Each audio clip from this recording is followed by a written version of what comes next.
Hey, what's up, everybody? We're live. My name's Andrew Davis. I obviously got a bunch of my friends here, and we're doing a comic book hangout. So before I get inebriated, messed up, or whatnot, I'm gonna give everybody a chance to promote themselves and say who they are and what they're doing and what they got going on before we talk about Netflix. So I don't know who wants to start. Guess I'll go Now, first. Uh, go ahead. go ahead. Go ahead. Go ahead. No. Chris, Laughing Rogue. I make board games. I make comics. I have a stream every Friday night. I'm going to start one up Monday with my cousin. We do the old Big Sexy Outdoors, the outdoors indoors. We're doing that Monday nights. Other than that, we just hang out. My name's Who- Dwayne Madre. I am creator of the Bloodlines of Sahel, a dark racial fantasy. It's on the dark side of racism, stuff like that, and everything you could think of. I'm sure we'll get into it, but we're 51% funded. And let you guys know about a project that's going to continue to gain momentum. Awesome. I'll go next. Yeah. My name is Luke Stone. I am a writer and artist. I got a book out called Hybrids, the Sons of Gods. We're crowdfunding the 8th issue right now. It's a second arc called The Killing Field. It's part 3 of 4. And we got a lot more coming out this year. I'll have a few other things happening. We'll be releasing an RPG. Actually, one of the add-ons is our quick play for the RPG.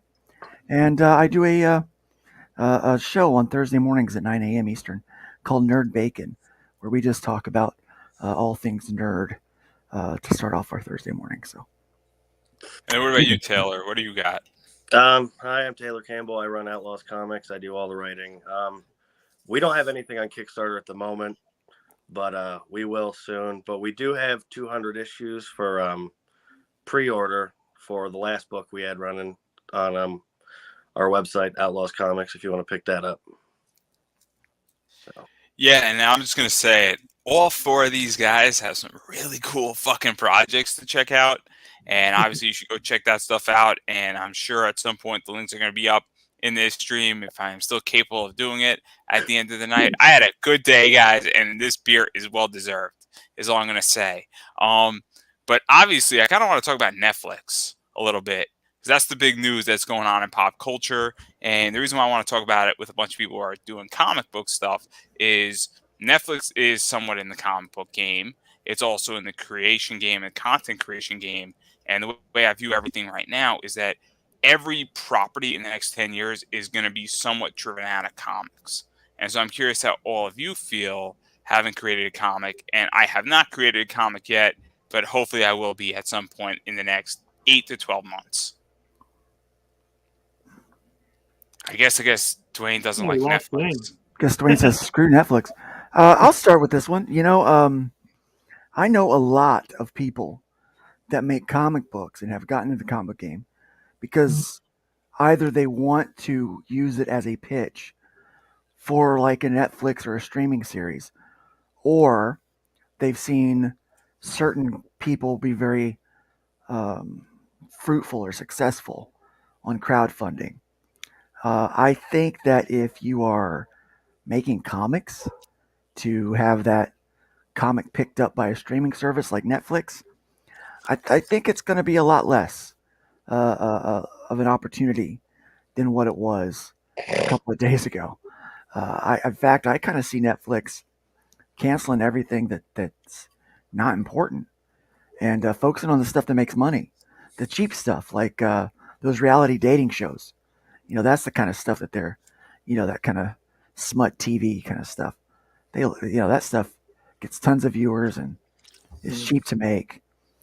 Comic book properties are expensive to make, whether it be animation or live action. I mean, there's a lot of effort that goes into those things. So, I mean, that's kind of my thought. So, I think, maybe some of those people that are into doing comics, not for the love of comics, but kind of like for an opportunity to make Just money. reset. I think those people are gonna start weeding out of the industry in the course of the next few years. That's just my personal thought. I have a very different view where I think Netflix is going to almost have to create even better content and they're going to have to pull really hard, and they're going to have to say, hey, we need to get a competitive edge. And that I think the average consumer is getting smarter. And I think what's going on now is that people are saying, hey, wait a second, we don't want the cheap shit anymore. And that's just how I view it. But I get the idea that Netflix is going to have to re-examine. And the reason why I bring all this up is that obviously I know people as well who their entire theory is to get into Netflix and really get that big paycheck from Netflix. And so I don't know what everybody else is thinking on this, because it's a big deal and it definitely relates to comics. Yeah, I think like he was saying, if you're writing it just for a pitch, you're not putting the story first. You're putting it more as a hope for getting this pitch going on. I mean, you got Amazon Prime putting out The Boys, right? It's not going to be an easy thing to compete with that. And if you oversaturate it, people are just going to get tired of this anyway, and they're just not going to buy anymore. I don't think Netflix is long in the world at this point, honestly, because they got the worst content in streaming at this point. There's so many streamers out there that have way better content. And Netflix, they're generally not. The first isn't generally the one that lasts. True that. You know, I mean, it's I think they're going to do a trend because what would be nice is if Netflix went out of its way to like get with indie creators and start creating content, kind of like a movie content or whatever you want from those indie creators. That would be cool. Yeah, that would be cool. Yeah. I mean, it would make sense to some degree. I mean, didn't they buy Miller World though? And wasn't that something that they did? And pretty much, and I don't even know how that works with the comic side of it, because it's weird. Or is it like that? It's still Miller World owns the comics; they just don't own the IP. Versus like Kingsman and some other stuff. Like, and that's where this gets all tricky. Is that at what point are you buying like the IP? Well, what's happening is they're being optioned. Being optioned does not mean you're going to get picked up. It just means, hey, here's a bunch of money. If anybody else comes up and says, hey, they want to make this, they can't. We have the first option of doing that. So being optioned is one thing, but Netflix is losing a lot of people. They're not going to want to take a chance on unproven content. So that's the problem with working with indie creators. It's unproven content. Yeah, you may have 8, 9, 10 books out, but really any one of us is only getting at best a few hundred backers, on our indie stuff. Some of the best campaigns I've seen, 1,100, 1,200 backers. Okay, some of the best campaigns I've seen. That's a lot. Don't get me wrong, but that's not enough to make them to spend the money to do a TV show on. So if they're going to use comic books, they're not going to use us. They're going to use, the Image guys. These other guys that have a much larger distribution channel and are more proven. That's because they can't take chances right now with where they're at financially. Let me ask a question, because I'm actually very curious about this. Are even these companies looking necessarily for the comics, or are they just looking for an idea and say, hey, we like the idea of a rogue bunch of superheroes who then go and become the bad guys, but then there's other bad guys out there, and then they're solicited, and we like the concept, and we want to option it, not necessarily for what's in your book, but it's based on your comic, if that makes any sense. It's kind of like what Sci-Fi did with Van Helsing, where they basically took from Zenoscope the character of Van Helsing, and the show's based off of the comic book and the concept that Zenoscope developed, but then they completely changed out the entire thing minus like a key essential component, and they just didn't want to be sued essentially by Zenoscope. I don't know any. I'm sorry, but I don't know any indie creator that is willing to just sign over the rights to their characters to be bastardized in any way that a corporation sees fit. Because we love these characters, at least I do. I'm not willing to do that. I think if an indie creator is willing to do that, they're not in it for the love of their story. The story's not first. They're in it to make the money, which means their story is going to lack, which means it's not going to ever achieve the level that a Netflix or a Prime or something would be interested in. And trust me, I'm a superhero guy. That's my book. It's superhero. It's a Chris Claremont meets Ancient Aliens kind of stuff. But the superhero stuff's a little overdone, in my opinion. If I lose reception, guys, I'll be back to join you. Just so you know. Mm-hmm. Okay. Yeah. But that's my thought. Feel free to disagree with me. In fact, I hope people do a little bit. I completely disagree with you, Luke. Get out of my stream, please. Well, just off what he just said, I mean, I want to do some animation shit and do some, video or movie or series, but my plan is to, build it up a little bit, get a fan base, and then I'm going to oh fuck. Hold on, I lost you. Are you there? We can still hear you. Okay. And team with a indie animator and do a Kickstarter. It's kind of the same lines what we want to do. We want to build it up, and then eventually there's so much. I mean, I can tell you there's oodles of content, but I think eventually turn it into a series, with movies and stuff like that with exclusive content. So that's our plan, but we know we have to start small, and we've got the content and we've got the story to do it. It's just a matter of getting the backers, which we're in the process of doing that. It's entirely possible to crowdfund a TV show. Like, I don't know if you guys follow stuff like this or not, but there's a TV show called The Chosen. It's religious. It's about the disciples and Jesus. But that is it's like season 3. It's completely 100% crowdfunded. So I didn't know that. Yeah, completely crowdfunded.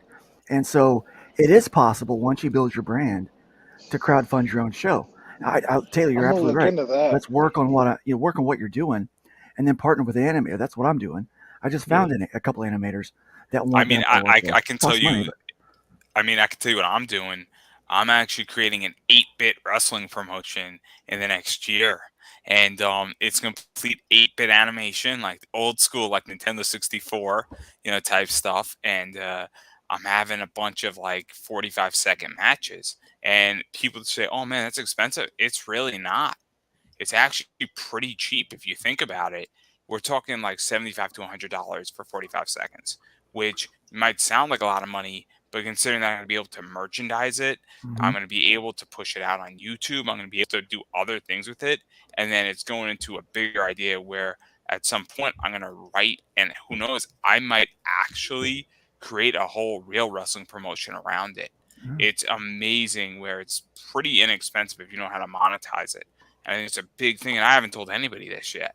So debuting right now is I'm becoming a professional wrestler, guys. I'm becoming a professional wrestler is all I want to say. Well, I'm thinking, Chris is here. Chris develops board games, right? I know a guy that makes RPG engines. So you'll take your IP and turn it into a role-playing game, theater of the mind kind of stuff. And, these kind of things are, I think, stepping stones to get to the place where you can turn your show, turn your IP into a show of some kind or movie. Because really, it's all about fan immersion. You don't want them just reading the book, which takes, if you're doing a 24 to 32 page floppy every couple of months, which is pretty fantastic for an independent guy. Or if you're doing 1 or 2 big trades a year, that doesn't take long for a person to read, and they're moving on. It's only one time. What you want is that immersion. You want to get them coming back to the story, have them living with the characters, stuff they can sit on their desk, clothes they can wear. And if you can create that game that they can play, keep coming back to that game. Now you're getting them with your IP, not just for one book, 1 or 2 books a year, or even 6 or so books a year. Now you're getting them back over and over and over. So yeah, it's pretty. That's a pretty sick idea.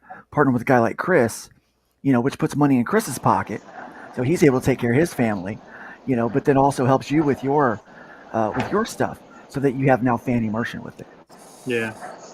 Speaking of, we have 4 of the games, the Slaughterville games that our book is based on, and that's one of the things that made me want to make the book, is because people enjoy the games, and I wanted to tell the story about what's going on, when you put the box away, kind of a thing. So that's I like that. And would it? How do we want to say this? Would it be nice if people got a series? Of course it would be, right? But that if you go out where that's your set goal and your set goal isn't to tell the story, then I think there's an inherent problem there. Just the same as you're not going to care then. You're not going to care then if Netflix takes your story and completely screws your characters over because you didn't write it for the characters. You didn't want to tell their story. You just wanted to you guys are a lot better than I am. You're a lot better than I am because if I created a character and Netflix said, hey, we're going to option you and you're going to get a nice royalty and a nice option fee and how all that works. Well, I'm not trying to be a jerk, Andrew, but that's why you haven't sold a book yet. I haven't even written a book yet. so clearly that's why I haven't sold a book. So we're not even at that stage yet. Yeah. I guarantee Chris loves his stuff. I guarantee Taylor loves his stuff. Because let me explain where this came from. So me and Tom Rash were speaking about this, and we were having a discussion about Black Alpha. And it becomes a very interesting discussion, I think, where if somebody's offering you X amount of money for the pure rights of your character, where it becomes a good business decision versus it becomes you love the character. And that is a fascinating position. So depending on where you're at, I mean, and I'm not even trying to be saying we don't love the character, but if I'm in debt $250,000 and Netflix comes to me and says, we're going to option character X or Mr. Googaboo, or because I can't think of a better name at the time, for $250,000, I get out of debt. I mean, at a certain point, that becomes a very tricky scenario. And look, we've seen a lot of people in comics legitimately get fucked over tremendously, and they're on the Hero Initiative. And so now, and I'm not even talking about, you do know, look, but I'm talking about like guys who did stuff in the 70s and the 80s.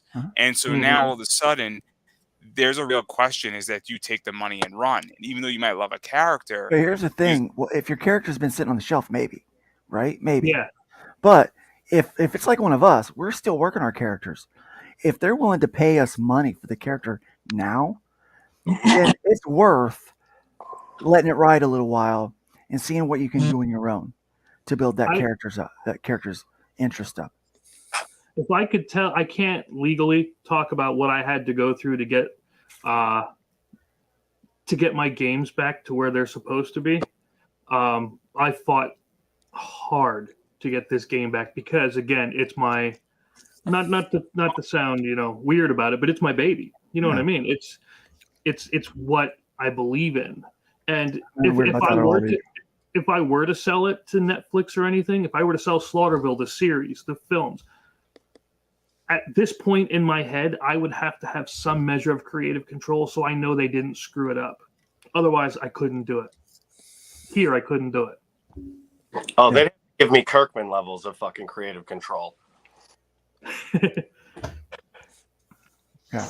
That's true because there's no way I'm giving up creative control. Well, it would have to be collaborative control, but I have to be heavily influenced because y'all know as well as I know, if you've got a dark racial fantasy series that makes people uncomfortable, you're gonna have some people that want to produce that want to make it a lot less, a lot less digestible for those out there, and I ain't about that. I have my first book I wrote, the first novel. A friend of mine actually knew people at HBO, so they took it up to them and they actually read it, and they said, "We like it. We would produce it, but it's not mainstream enough. Make it mainstream." I'm like, that's not what this book is. I can't do that. So yeah, they wanted it watered down, like you were saying, Dwayne. They wanted it watered down so that it would fit with a full audience, and it would take away from what it was. And I said no. You guys are a lot better than I am. I mean, that's what Go ahead. Go ahead. I was just going to say, if you've got something important enough to say in the medium of comic books, which takes a lot of money and a lot of time to say it, then it's worth making sure the integrity of that message stays through every iteration of that story. That's just my point. Mm-hmm. You're right, 100%. Because last thing you want is, I mean, let me give you an example. You know,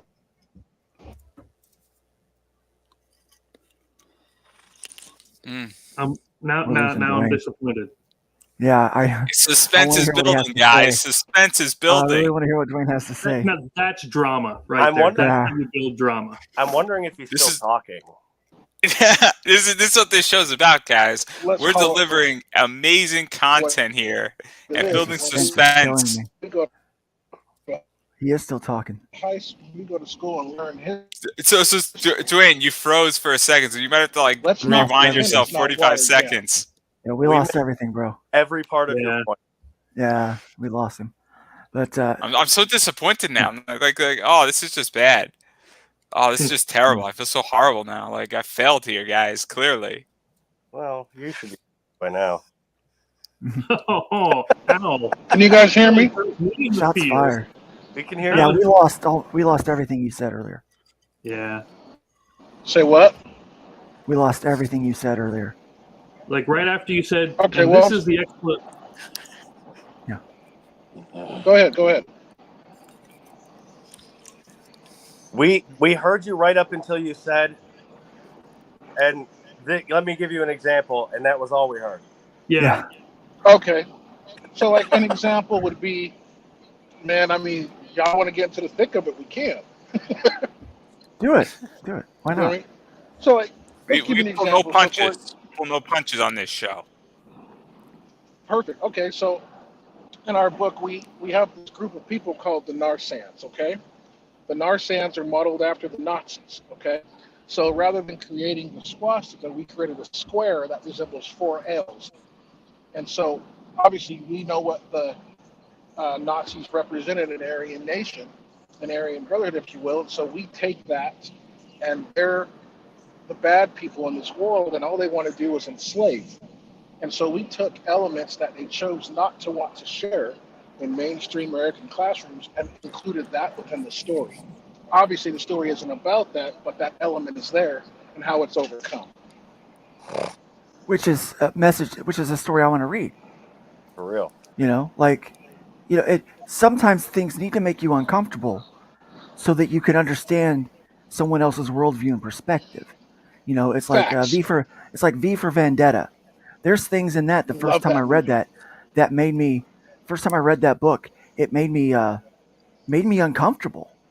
But it is one of my favorite movies and comics that I've ever read now, because it made me look at things differently after I Yeah. experienced it. And that's, sometimes art is there to entertain. Sometimes art is there to make you feel something. Sometimes Well- art is there to help educate you a little bit. And you touched on it, like, we're not gonna beat you up the whole time, but there are things that people need to know to advance the story. Like, I'm sure you've heard of Leopold and the African Holocaust, where he killed over 30 million Africans, which people don't know about that. This is important to the story.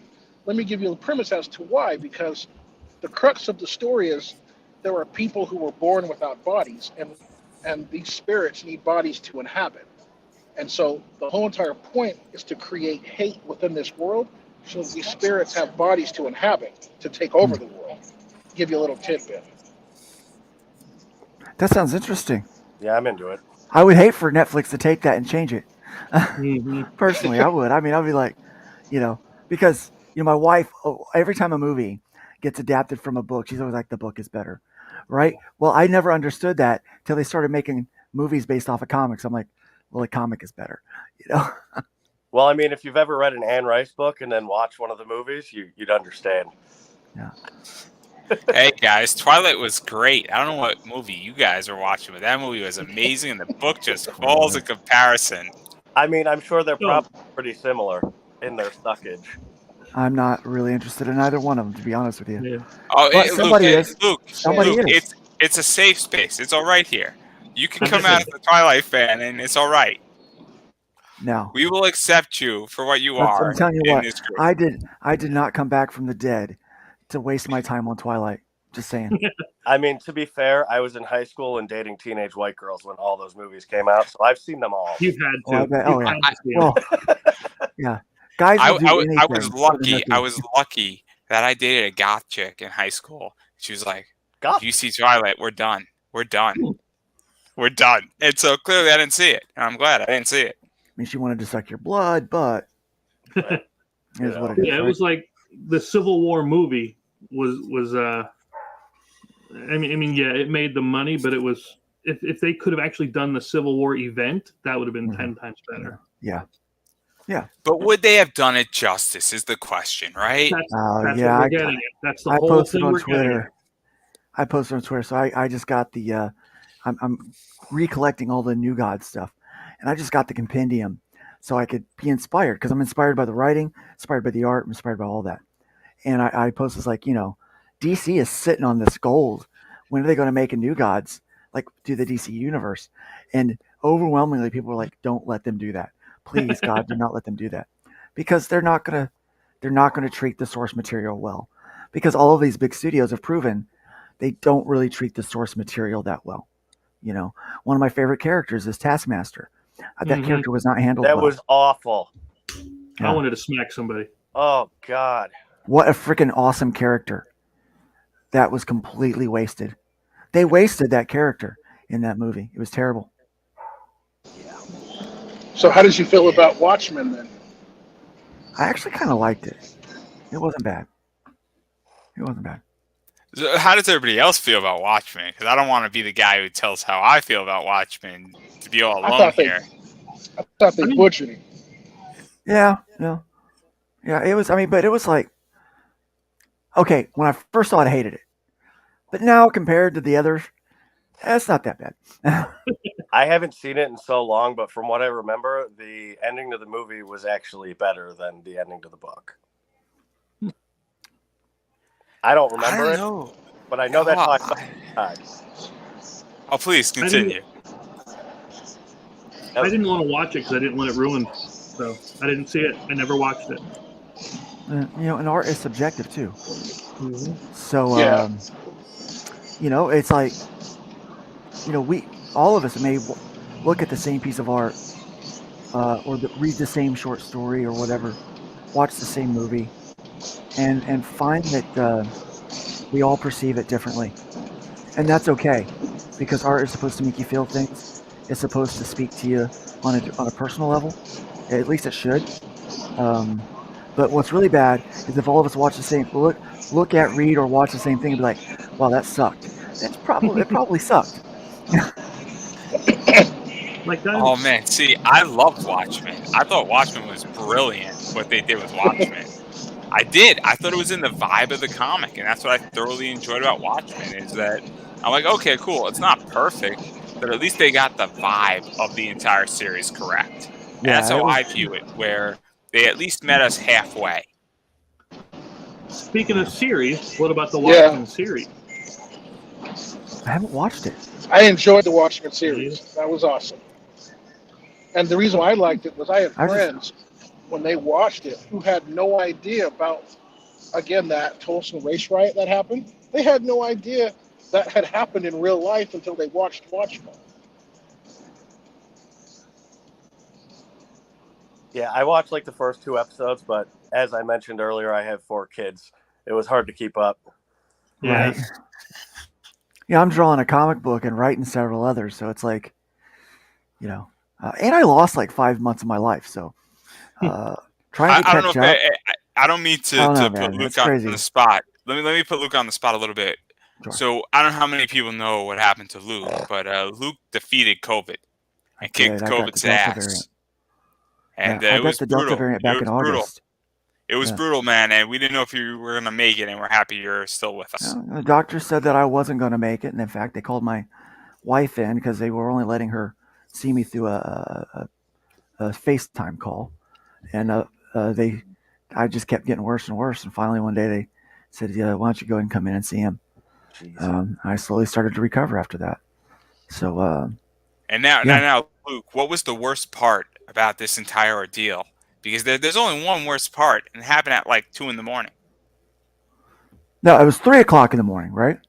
So they had shaved my beard. Oh. As you can see, I've got they had shaved my beard while I was in the ICU.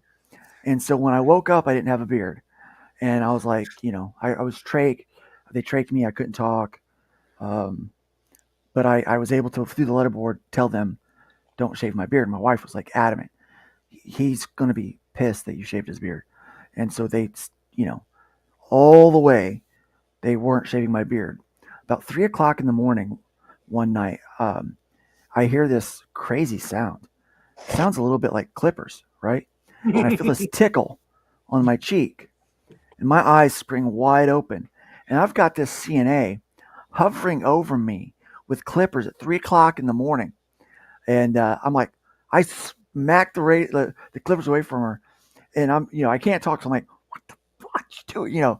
Like, what are you doing? She's like, I'm shaving your beard, Mr. Stone. I'm like, and I shook my head, no. And I'm like, who does that? I'm thinking, who does that? Who starts to, like, there were signs on my wall. Do not shave his beard. Signs on my wall. It could have been worse. You could have woke up and it could have been a dude CNA shaving your balls. No, that happened.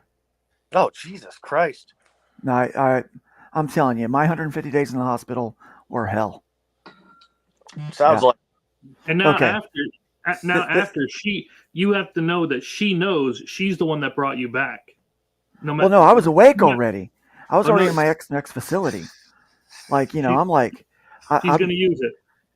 She of course, people take credit for whatever they can, right?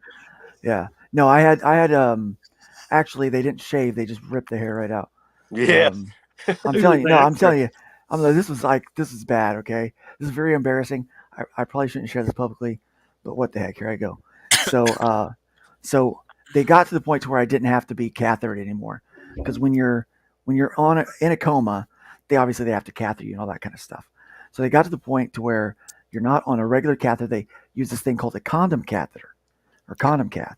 And so they run this rubber tube up over your wiener, and you pee into the catheter through that, right? Well, in order for it to stay, they have to use this glue, right? Well, this one CNA was really bad with the glue, and on 2 occasions glued her hand to my junk. Okay, and in the process, got glue everywhere, right? And so I had these 2 other CNAs come in one time, and they're like, "We're going to fix you up, Mr. Stone," because it was bad, and I'm like, "This is bad." My leg and my testicles were stuck together at one point because this lady was so bad with the glue. And I'm telling you what, talk about having no dignity. No such thing as dignity at this point in my life.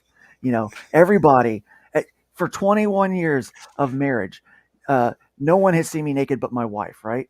Not until I got sick with COVID. Now I think half of Jacksonville has seen everything that God gave me, right? So I'm sitting there and they're like, well, they didn't think to go get the razor, right? The clippers. But what they did is they try to wash this glue out, but wind up taking out giant chunks of hair by pulling it out. And I'm laying there and I'm not flinching because this is not the worst pain that I've had since I've been in the hospital. It's bad, but it's not the worst. But still to this day, I would rather have my pubes yanked out by 2 strangers than watch anything that Disney has to put out from Marvel. Oh, shit. Oh, man, that came full circle. That was a good story. There you go. Oh. Damn it. Oh, my fucking God. No wonder why I don't have any sponsors anymore on my show. The gauntlet has been dropped. Man, if you could top of your head up, Let me explain something that just happened. Dwayne is reconsidering why he bought sponsorships on my show at the moment. Dwayne, I'm not on here all the time, so you're safe. You're safe. The next time his connection goes down. Right? I still hate when Marvel did the scrolls. Yeah, we're gonna fix you up, Mr. Stone. That's exactly what they told me. Yeah, they fixed me up real good. My wife came in. I was like, they shaved me. They just. I was like, look, I'm like I got a Brazilian. She's like, what? Nice. I'm like, I got a Brazilian, Shit. basically. The hard way. Jesus. Yeah, it was rough. But yeah, so 150 days in the hospital, in the bed 94 days before I got my first bit of physical therapy. They thought I got as close to death as you could get. Can you guys hear but I me? survived. Yeah. All right, perfect. Yeah. Just wanted Now to I'm make training sure. for a 5K. Training for a 5K. Just to solidly give COVID the finger, and But Love like I it. said, I didn't come back from the dead, to waste time on Twilight or Luke, stuff I like got this. just like that. I got COVID for 7 days, lost my sense of smell. Good. Sucks, man. I've been It's fortunate. crazy. I had it, but it was for like 3 days. Legit though, I have had people be like, "Yeah, you think that's bad? Well, I got the flu. I was down for like 2 weeks. Oh, wow. I was like, yeah, okay. I had to relearn how to walk, how to swallow, how to close my jaw. It's not a contest, but I'm just saying. Oh, It was shit. fun. Yeah, I'd lost 80 pounds in the hospital. What Hey, a great! I'm down to like I'm there's no fine. X's. There's no X's on my clothes now. Patented it. Oh, That's that's the new nice. weight loss regime. Yeah, it's a great weight loss thing. But Oh anyway, man, I back to should comics. jump that. Oh, a bit of karma. Literally about 2 weeks right before I got sick, I said Delta variant. Where do I get that cover? Oh, Yeah, karma got me. Yeah. Karma got me on that one. Way to bring down the whole stream, Luke. I'm sorry. Look at that. Yeah. It's all right. what It's I all did. right. I am having a better day than I had about 4 months ago after I took my CPA CC exam. And boy, I went through a bottle that night. Every time I talk to you, you have a story about going through a bottle. Right? Yeah, that's He's true. got that. It's my MO. He's got that. You He's drink got like that twisted tea. Is that twisted tea? It is a Oh, twisted man. tea. Dude, I loved when that racist might get hit by it. got smacked, just got knocked out with that twisted tea. That I'll tell you. Well, he Yeah, even said, "Smack me, smack me." Did I miss I something? mean, smack me. Yeah, Twisted Tea did like, nothing wrong in that scenario, so it's all right. dude, I'm laying in the hospital. Okay, and at this point, I was moved to another facility. It was Christmas Eve, right? So I'm laying there in the hospital Christmas Eve, and I hear this thing here in Jacksonville. I'm like, what was that? What was that? Never could figure out what it was, and then I found out it was that guy getting smacked by that twisted tea. I heard it all the way over here.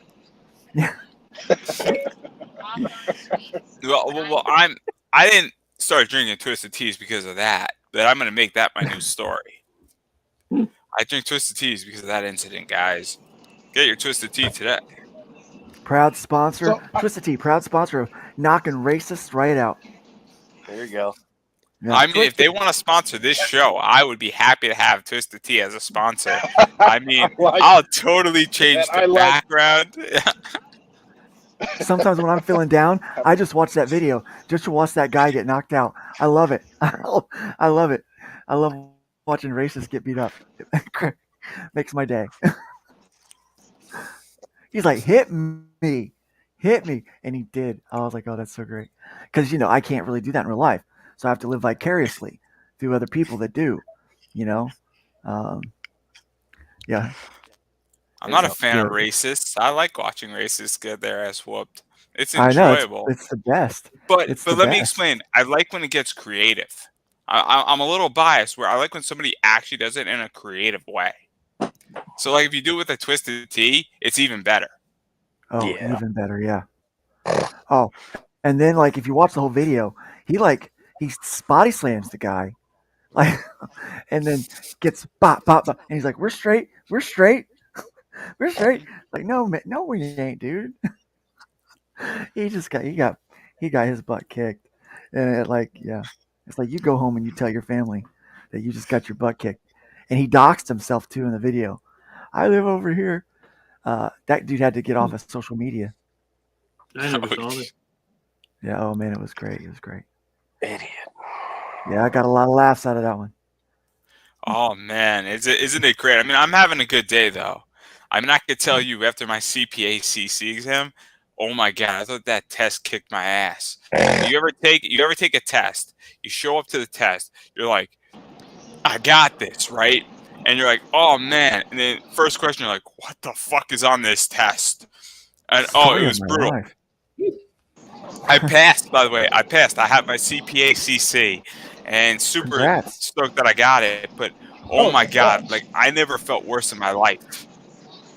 I've Congrats, never man. felt worse in my life after that thing. And you're just like, I'm like, fuck it, I'm done, guys. Like my mom looked at me like 2 hours later, and she's like, oh shit, like you look sick.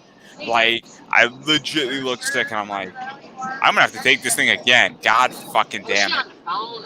5 weeks later, I find out I passed. I'm like, woohoo! Woohoo! It was great. It's great. But I had a good job interview today, so that's why I'm drinking. Good. I Good, don't know how man. that, Congrats. but to be honest, I Good haven't for you, man. 2008. You haven't what? I said, to be drank? fair, I haven't taken a test since 2008, so I don't know. Oh. Yeah. Unless it was a fit test. Let me ask you a question. Are you married? Yeah, You take a test every day. that's Yeah. I mean, touche. Touche. Yeah. I'm just saying. I took a urine test. I went to pain management. They because I'm on because of chronic pain, I'm on certain narcotics. Um, and so yeah, they have to pee test me every couple of months. Yeah, I have to be tested. Make sure I don't have anything extra in my system that I'm not supposed to have. Yeah. sweet. And I was like, what does it matter? I'm like, seriously, at this point with what I'm on, what does it matter? They just don't want you to be having the good shit, man. That's what this is about. No good cooch. No good They don't want cooch. you to have the No good good shit. They don't want cooch, you to have yes. all the. Good cooch, no. Yeah. Yeah, no good cooch. Dwayne knows all about the good shit. He knows all Yeah, about the good shit, right? yeah, they don't want you to have the He's Mr. Good Shit 101, right? yeah. They make you stay away from the edibles. Yeah, well, you're on those narcotics. Which I'm like, what does it matter? But it's something with the law or whatever. Oh So. my god, I had a bad edible experience. Oh, it was not good. It All was right. not good. I know it's not comic related, but you got to tell me now. You can't start off as you can't be Exactly. like I had a bad edible Oh, I got experience. no problem telling the story. It's not a Please very do. good story of me, but what wound up happening is Dude, that I just talked about a CNA throwing her hand to my junk. Okay, you could tell a bad story about you. That's fair. okay, so I'm drinking, and my friend's like, "Let's go get some edibles," and apparently some guy in college was selling edibles, and it was a brownie, and I'm like, "Yeah, why not? It's like $10, no worries, it'll be fun." And so I'm halfway through, I'm like, "Oh man, I'm starting to feel something." My friend's like, "I'm not feeling anything," and he's like, and then we got like a little small joint too, and I'm drinking more, having this edible, and then all of a sudden, I start like thinking my friend wants to fight me because I'm like half drunk, half high. I finish the edible, and then it's just like I just gotta go into this big explosion on a rant, and like I can't see anything. Oh, it's just horrible. But You ate the whole brownie?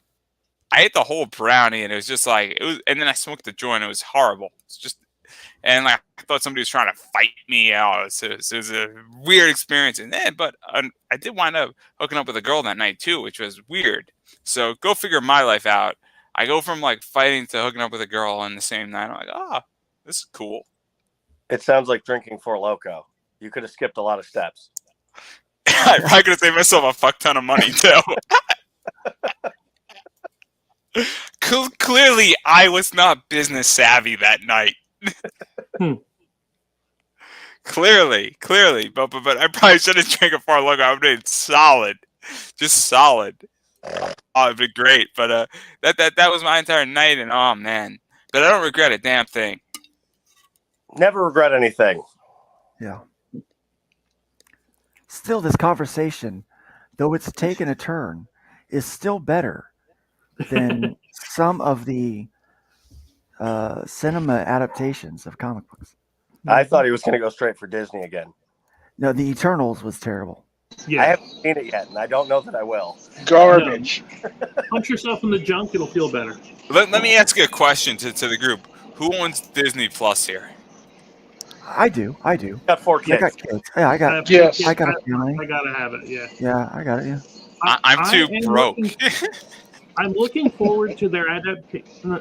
Okay, after Blade Trinity, I have little hopes for the franchise anymore. But I'm hoping that they don't screw up Blade. I do like the actor. I hope so. Yeah. I'm not even going to try and pronounce his name because I'll sound like a dick. But The actor's legit. I loved him in the Green Book. Yes. I liked him, Like, and I loved him in Luke Cage. yeah, Awesome. he's got great acting ability. So I think he's He going to do a was. good job. I think he he's will. going to do it. Yeah. As See, long as I they can't don't, afford Disney Plus. So I'm we're so going to poor. see. So poor. I just wish they would R it. You know. I think Blade needs to be an R. It does. It does. Deadpool- It has to be. Yep. It But better they're be. We If they both want it know- done right, if they want it done right, it has to be Yeah. R. But they're going to PG-13 it. You know it as well as I do. I'm Well, not that's because hearing. of this. Yeah, I'm not hearing great things about Morpheus. No, and I loved Morbius, and in the comics, Yeah, Morbius. I'm afraid to watch this. Not afraid of it, you know, but I don't want to see it because I'm afraid it's going to suck. That's See, how I Yeah. feel. what's crazy about that is that Sonic the Hedgehog 2 beat the fucking shit out of Morbius. Hands down across Yeah. the board in the box office, That's because it was all content-wise. cliche. What'd you say? It was all cliche. Oh, Yeah. but it was brilliant. It was brilliant. It was so good. And that's the whole thing, is that it just destroyed everything Andrew, else I that think we week. have different definitions for brilliant. I mean, No, I think let you me and I explain. have Let different me definitions for explain. brilliant. Let me explain my theory here. It was brilliant because it played to what somebody wanted. And it played True. completely to the trope. And it gave you what was Mainstream. on the box. And that's why I say it was brilliant. I didn't say that, Yeah, like, give me Bang what's in the Tango, which is a Joe Kelly, Adrian Sabar book, that's a different level of brilliance, where that Yeah. pushed the lines on a concept in a comic, both artistically and what's actually in the book. But Sonic the Hedgehog 2 played exactly to the audience and hit every single rung that it was supposed to deliver, and then some, and did everything correctly, which is saying, hey, I'm going to give you A, B, C, and D, and then I throw an E as a bonus. And that is a smart move, and it was brilliant, and it paid off in space for Paramount. Yeah. And that's Now, why I I'm say not it was Like No brilliant. Way Home. Yeah, No Way Home, yeah. That was great. Yeah, No Way Home was probably the best superhero movie that I've seen to date. I'm not I a haven't fan seen of it yet. Moon Knight. I'm watching it, but it's not because I have the Disney Plus. But it's not delivering the way I would want it to. It's different, you know. It's not total garbage, but it's not, you know, it could be better, you know. And that's kind of to go full circle back to what we started talking about. That's why I think I wouldn't want to sell my IP without control, because, you know, look what Kirkman did with. Now I liked Invincible, even though like they skip I over loved so it. much. They skip over so much, but they're condensing the story down to be episodic, and but Kirkman is involved with that, you know, and so it's true to the source material, you know, which is what I like, and so it was entertaining, and it was well done, and it kept my attention. They did a good job with it, and I think that's the difference, you know. It's what Peter Jackson did with the Lord of the Rings trilogy versus what we're Yes. going to see from this new episodic theatrical thing that they're doing, where, you know, Peter Jackson's like, stays true to the source material. These people are, who cares about the source material? I think we're going to have, you know, similar issues with that, and people are going to hate it, and, you know, and if But I'm a people source material guy. Me too. I love source material. Yeah. But because like Lord of the Rings, I mean, I was inspired by it, and I loved it. And so with that said, there were some things I hated about it because obviously from a representation standpoint, but I loved the storyline, and so a lot of what we've done has that background, has that similar type of feel, if that makes any sense. Yeah. They cut a few things that I really liked about the trilogy. One was a character named Tom Bombadil. I thought is Yep. like, a great character, a great shining point in the story. And they cut. And I get you can't put everything in there, and and I get the issues with representation that are, the source material. However, um, probably didn't have the best representation in it, to be truthful. You know, given But it was still Tolkien's good. Let's call it for what it area. Yeah, is. it was good. Yeah, but he's, I don't think Tolkien was thinking about No, he um, wasn't. diversity of color, but he was definitely doing diversity of race when it comes to elves, Yes, he dwarves, things like was. that. So he was thinking of diversity, and it was inclusive in that sense, and diverse. It was diverse of culture, and it was great, which is what made the source material so good that it Agreed. was written then, and then now those movies still hold up. So much so that somebody wants to take and make these make a episodic kind of cinematic thing out of it. So Hey, yeah, hate to interrupt, guys, but my friend DJ slash business partner is in the group now, guys. So what's up, in case DJ? you didn't notice that, he's on this, and while his mic is muted, he's on that. So a metal card, it's up for sale, guys, on eBay. So you can go check that out. But yeah, so just wanted to throw that out there. But continue. Sorry for interrupting. Yeah, I think it's interesting how you know how much we agree on things when we when it's more interesting when we disagree. I think that's what makes good TV, after all, right? Mm-hmm. Disagreement, but we all was like, yeah, I agree. Source material was great. They should stick to it. So what do you think about Lord of the Rings, DJ? Hey, what's up? Nice to join you guys. How's it going? I just came in. I'm trying to get a hang on what you guys are talking about. Yeah. Talk about Lord of the Rings and anything else that pops up. Okay, Lord of the Rings. I think Lord of the Rings is a classic. I'm gonna be honest with you. I have not watched the movies. Oh goodness! But the clips All right, we that know I what we're see doing of this it. weekend. We're binging it. That's what we're doing this weekend. We know what we're doing this weekend. We're going to binge it. Okay. You got to watch them all now. Okay. I'll see if I can get into it. Yeah. But the clips that I see of it, growing up as a kid, it looks like a pretty, solid movie. I think if I'm not mistaken, there's comics. I mean, there's like books of Lord of the Rings, right? It actually, it was books started. It was Yeah. books first. Yeah, And yeah. Usually, the books are better than the movie. okay, yeah. You know what? I was getting ready to say that. A lot of people always say books are always better than movies. Yeah. So Even- let even me give a little the background comics. on DJ for everybody who wants to know. He was just a guest at a con. And Yes, I was. obviously, DJ's been on my show like 2 or 3 times now. And I'm sure DJ will be on for a 4th. And what were you up in Philly? Is it Fan Expo? Is it Wizard World? I don't even know anymore. But it was his first guest appearance. No, technically it was your second, because you were at New York Comic Con last year. Yeah. Technically my second. So he's a cosplayer to watch out for, everybody. That's all I'm going to say. Yes, I cosplay. What's up, everyone? How's it going? What's your favorite cosplay? My favorite cosplay would have to be my. I have 2. My White Ranger costume that I made, and my in 2017 Rita Repulsa gender bend inspired cosplay. Nice. Yeah. Dude. You like Power Rangers, huh? I sure do. I grew up watching almost all the seasons, and I still kind of watch it on YouTube. Awesome, dude. Yeah, there's no shame in that. There's no shame in that. Hey, we're here talking about comics. So. I'm gonna have to hit you up sometime so you can cosplay one of my characters. I'll throw you a little at you to get that done, because I like talking to cosplayers you know, to help promote my books and stuff like that. Oh, He's I love going to taking join real the crew, right? I love taking real life photos of my characters and different versions of my characters and stuff.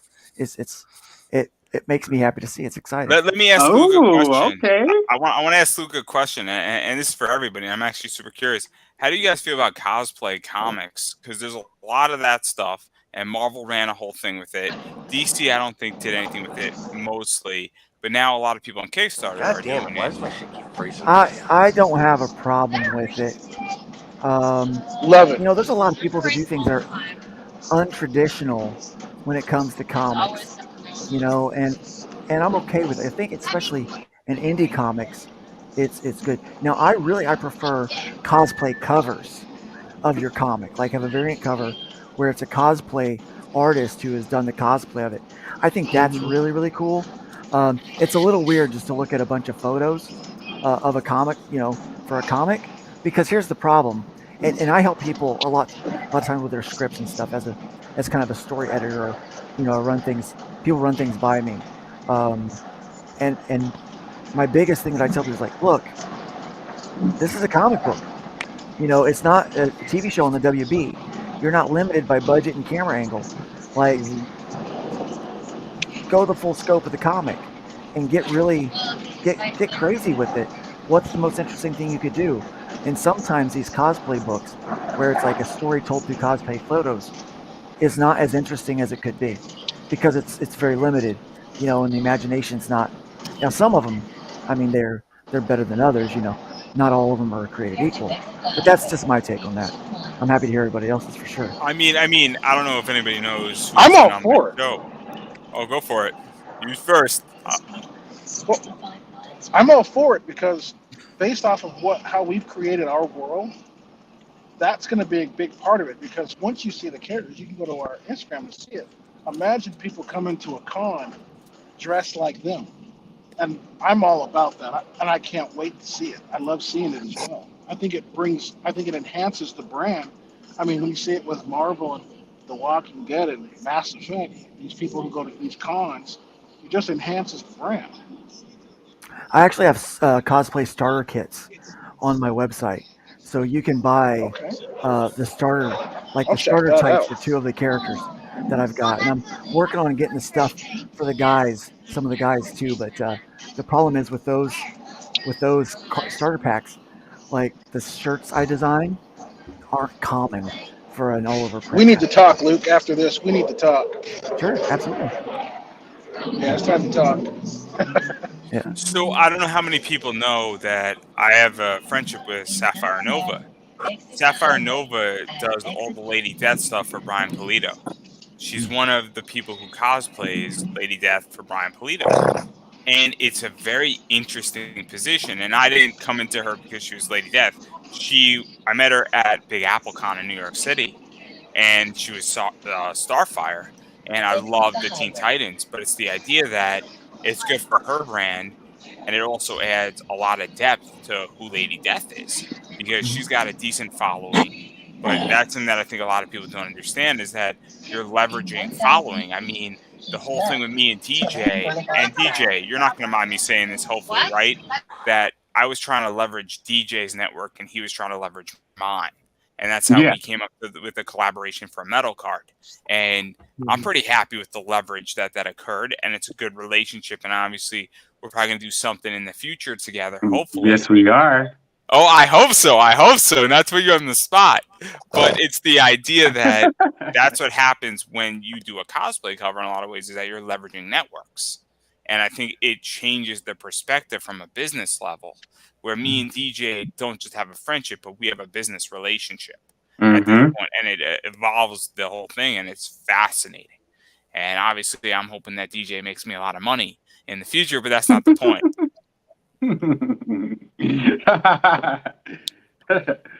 You see, I'm laughing over here. But obviously, I haven't heard from Chris in a while. So, what do you think about this, Chris? I'm excited. Yeah, I mean, I know obviously my characters don't really lend themselves well for the cosplay thing, because it's just people in a town and all. But It's definitely an interesting way to market it, and they used to do it all the time with things called the booth babes, right? Oh yeah. They used to have these people at the video game conventions that would walk around dressed in costume just to help promote, and it's never a bad thing. Oh yeah, that's never a bad thing. That's perfect, actually. Yeah. Yeah, if you could get a couple of people standing around your booth at a convention, dressed as your characters, interacting and politely meeting with people as they walk by, you're going to draw in so many more people. Mm-hmm. Well, even not even that. Let's say you can't actually make it to a convention, but you know a cosplayer in that area that can. Mm-hmm. You hook them up as kind of your representative. Throw them some money. Work out an arrangement where they cosplay as one of your characters, but they're passing out a free ash can while they're there. So now they're promoting your book. And now everyone that gets that ash can, you put a website or a QR code in there, and now that's a traveling store. That's a mobile marketplace. I mean, I'll throw you another one. I don't know if anybody knows Preston Poulter.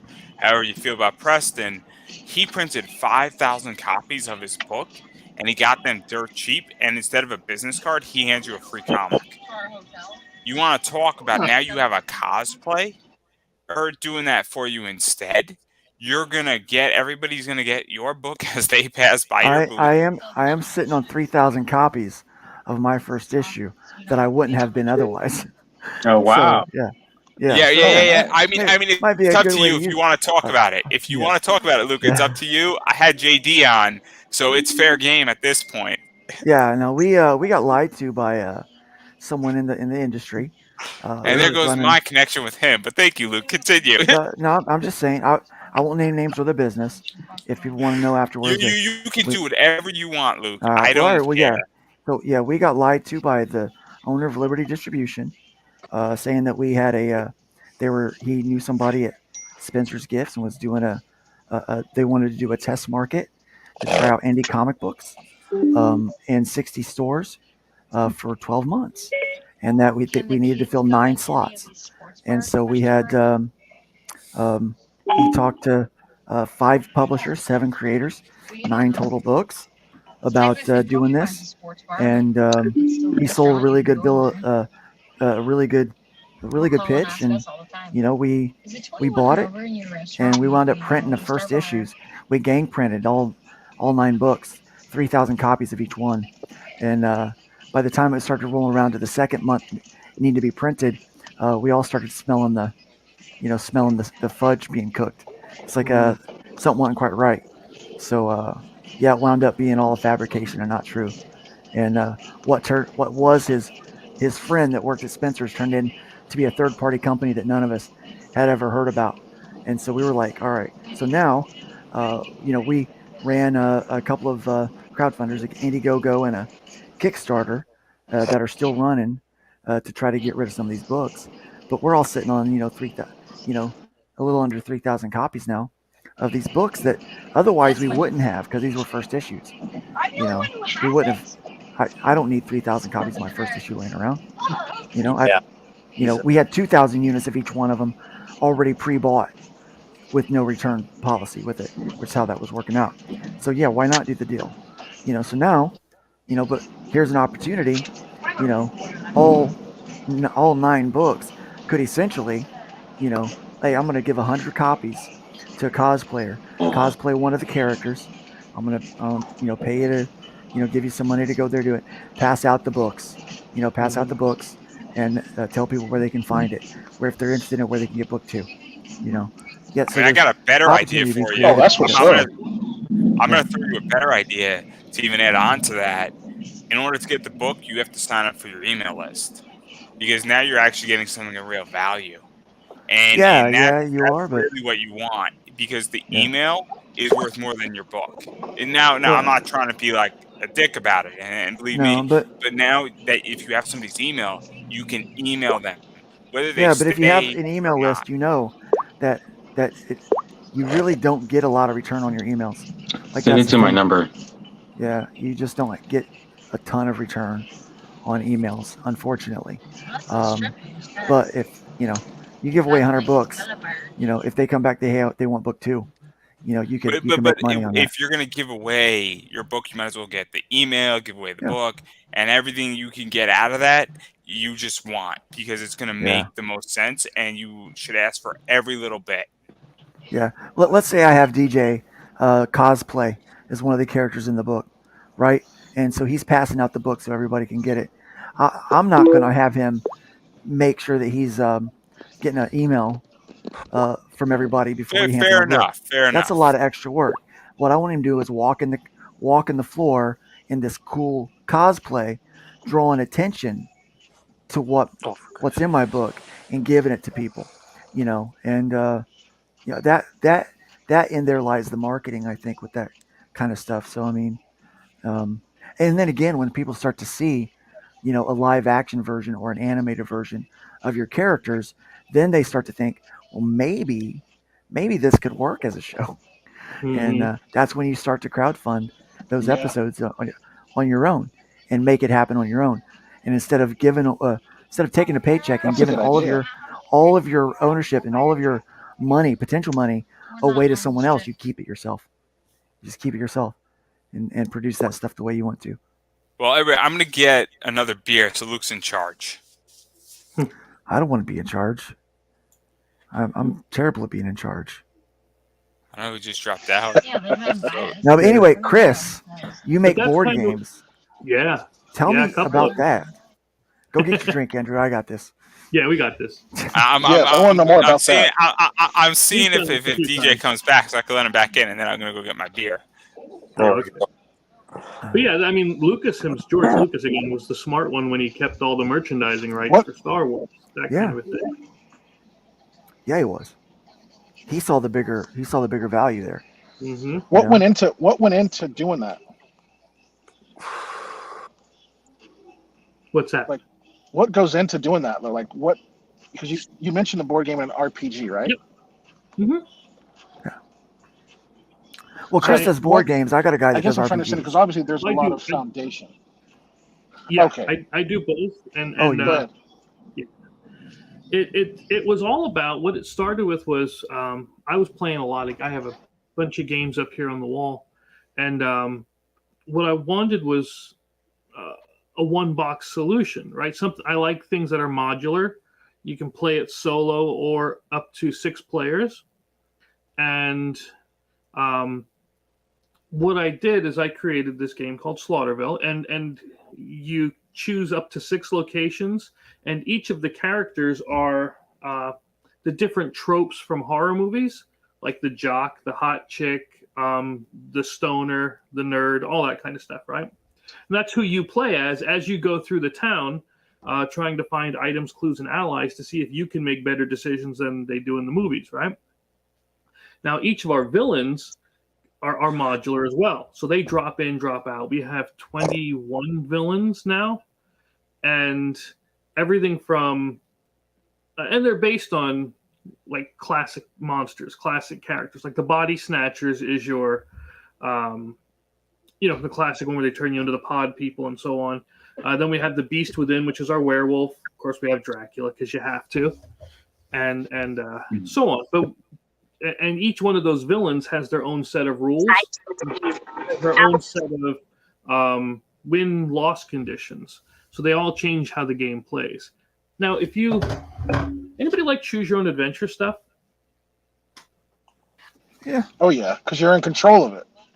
Right. Me let me see if I have it around here. I know it's around here somewhere, but anyway, I made another game called District Z: The Cult, which is a choose your own adventure book where you have characters. It's an RPG, choose your own adventure. So you get character stats, level up, get items, and so on. I did that one.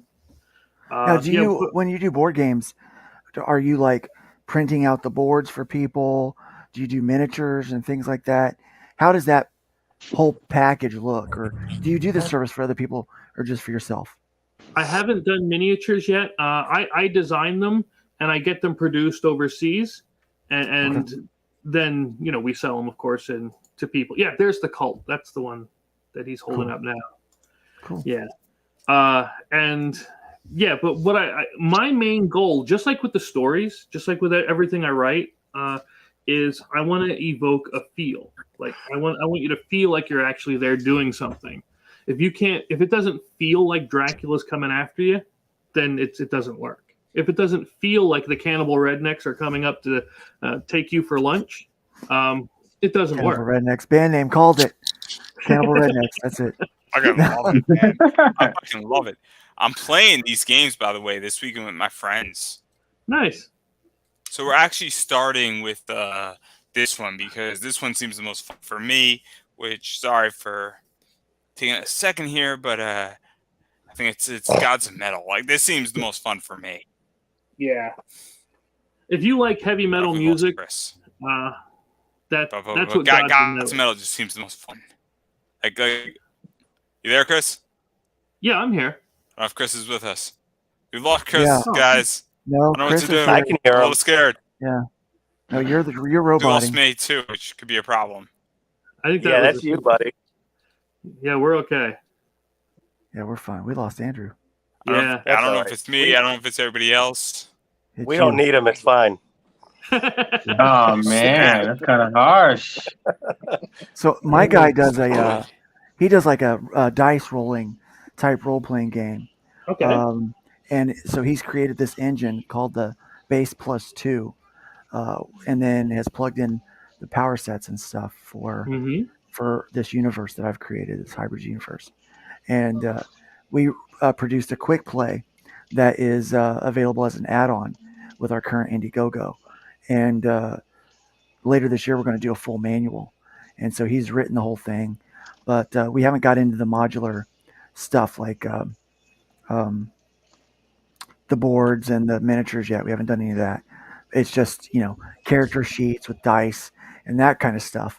But I would like to do like a board game where you've got a little tiny trash man or whatever running around there, and you run around the board with this stuff, and I also want to produce like a card game kind of stuff. Because again, like I said, for me, it's the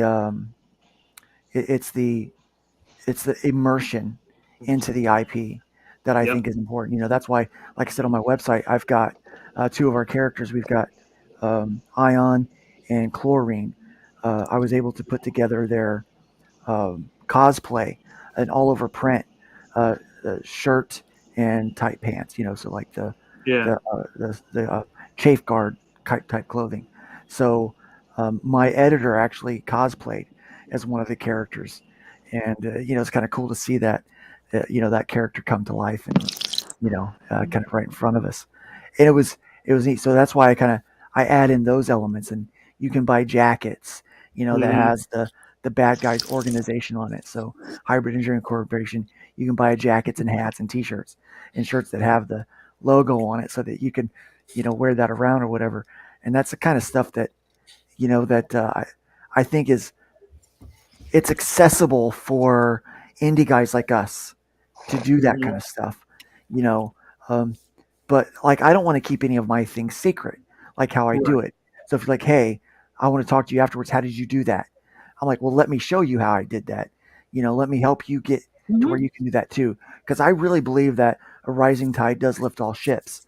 And when indie comics gets better, so like Dwayne getting better, Chris getting better, Taylor getting better, Andrew getting better, all of us getting better, it makes me want to get better, because we are competition, but not in a negative way, right? No. It's like buddies playing golf, right? You want to be better so you can beat your buddy, but it's not in a bad way. It's just so that you can say you beat your buddy.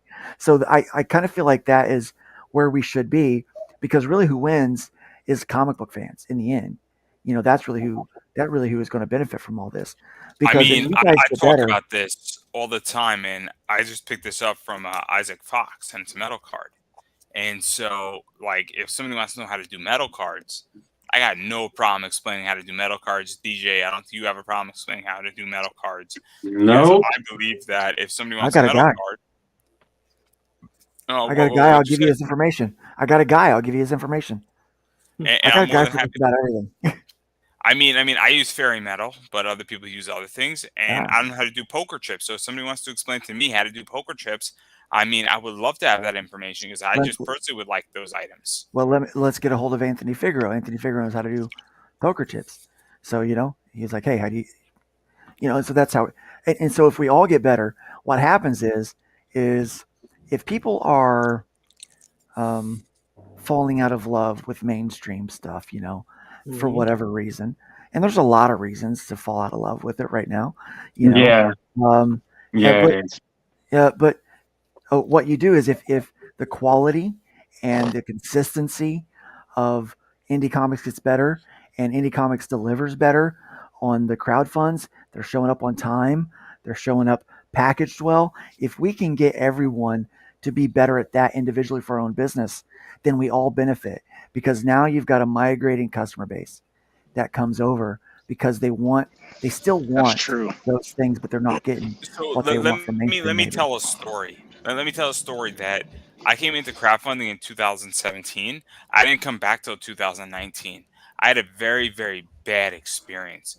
My first experience, the book took me 15 months to get to me, came damaged. All the stretch goals were supposed to be promised, and the person who did it was not a good executor at all. It was supposed to be a birthday gift for me. It was supposed to be like 3 months in March. It wound up being basically May of the following year. And it took me almost 2 years to get back to Ugh. crowdfunding. And so now I talk to everybody, not you, DJ, because you haven't done a crowdfunder yet. And then, but the idea is that if any of you, I back your book, and then it's my first time coming, and I have such a horrible experience, what do you think is going to be my reaction on my first one? It's You're probably probably going to be, going to be I'm not coming savage. back.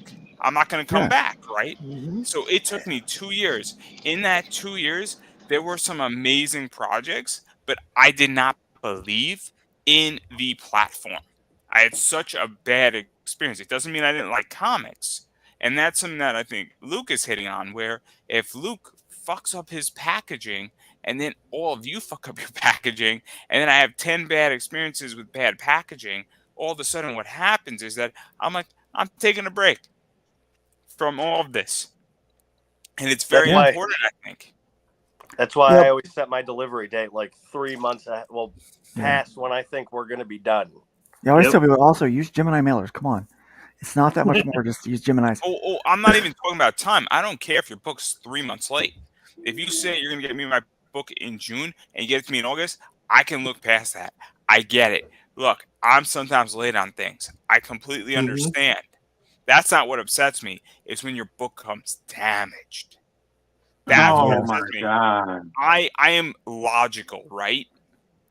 So Yeah, if I we have say to to be really good DJ, at quality control. so if I say to DJ, hey man, I'm sorry that the thing arrived, your metal cards arrived 2 days late. My bad. You know what DJ says to me?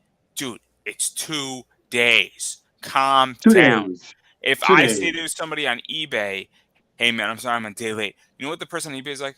Why'd you send me a message? Like seriously, I've gotten people who said, you're a day late. It's not that big of an issue.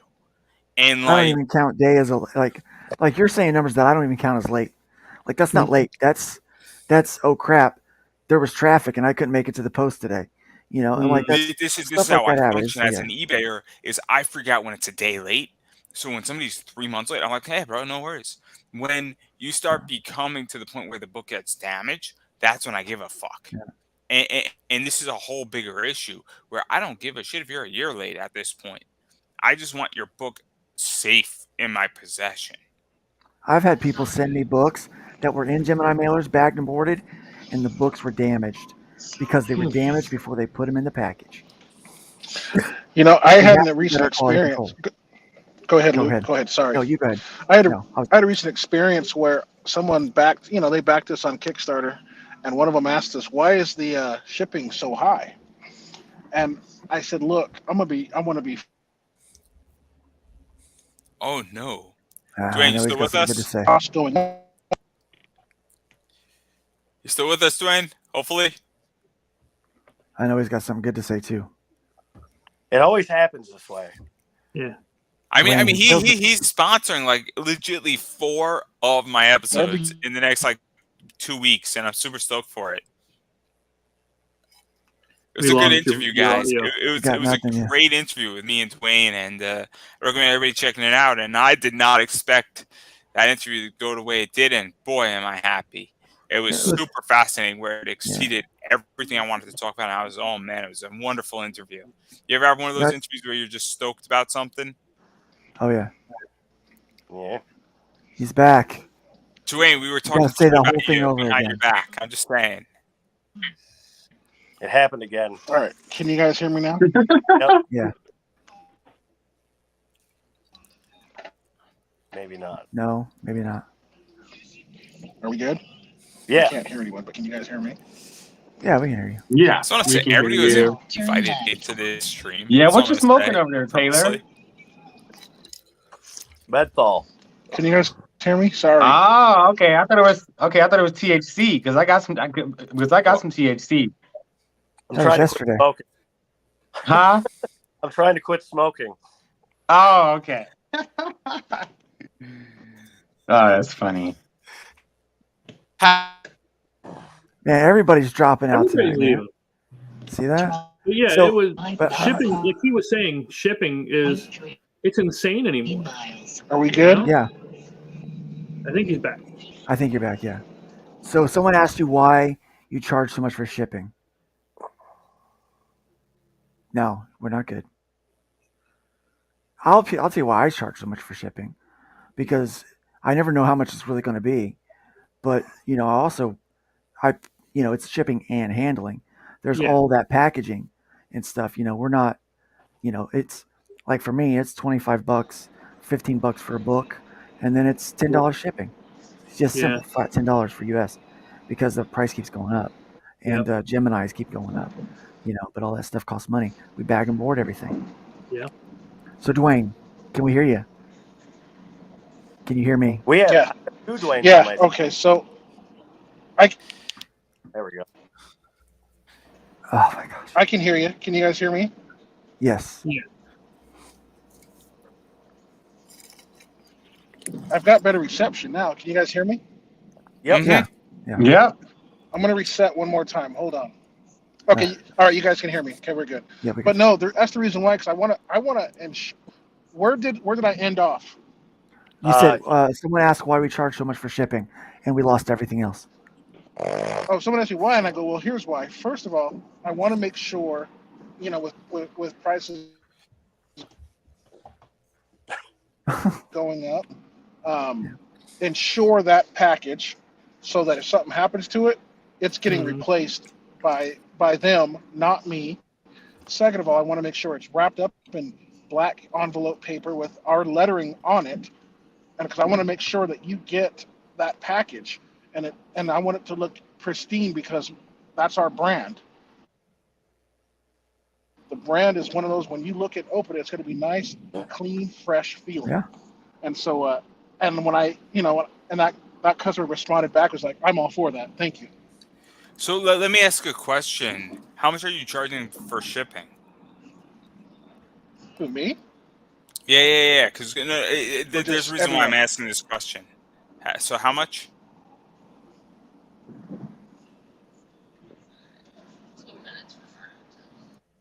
I don't know if Dwayne, can you hear me? Yes, no, maybe. I don't know why my reception is. Oh boy, I feel so awkward with the silence and everybody staring. It's so weird. Because I don't Can you know. I don't guys know hear how. me? I can hear you. Yeah. Dwayne, can you hear me? Yeah. Well, how much you charging for shipping?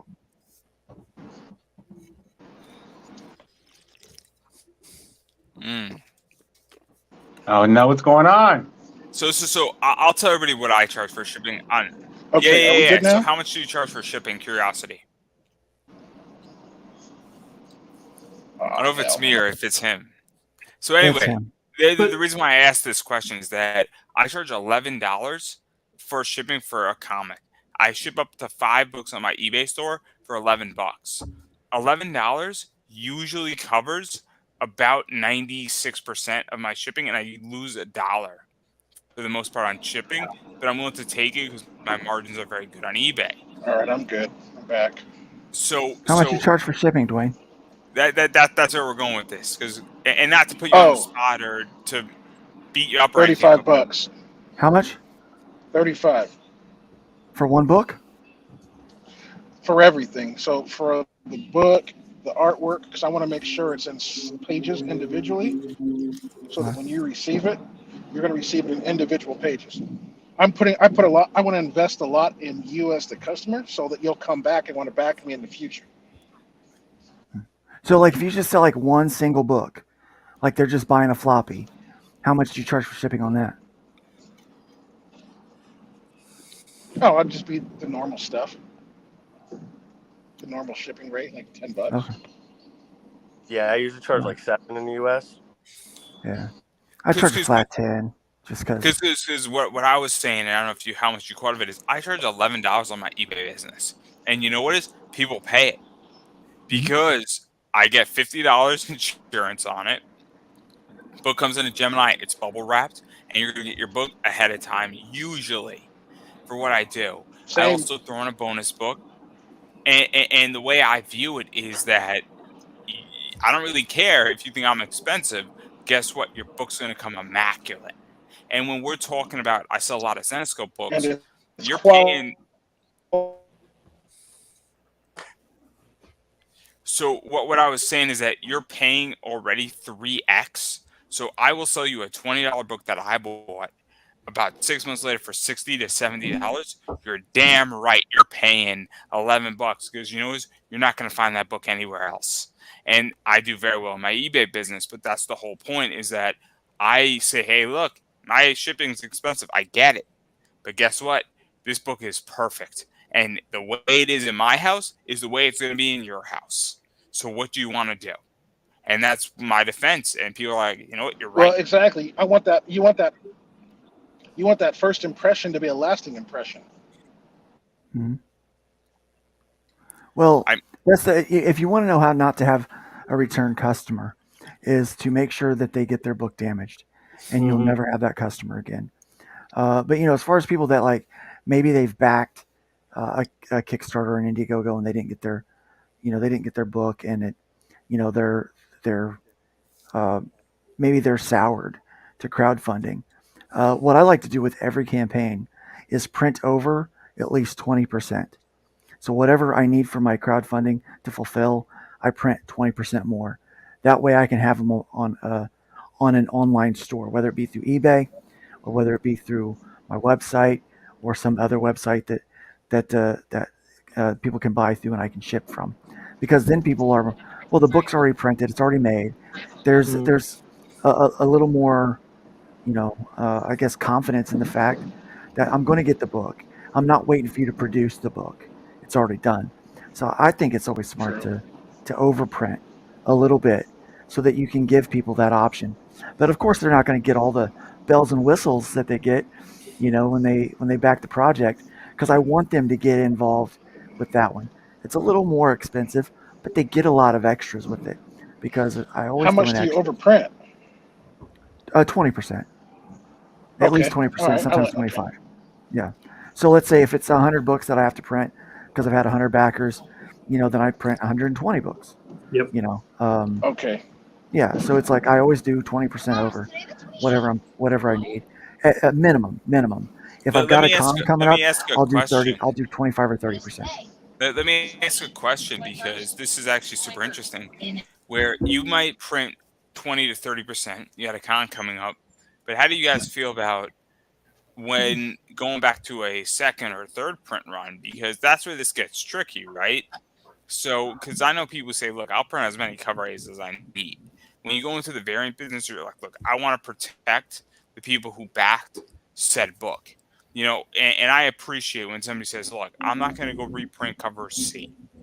I'll print cover A as many times because the worst thing that pisses me the fuck off is that, and this is how you lose me as a customer, and maybe I'm a little bit different, is I'll print as many cover C's as I need. And I'm like, wait a second, I just backed your Kickstarter and you're royally fucking me over? What the fuck? And maybe this is me as an investor and as somebody who sells a lot of Zenescope variants that are already limited.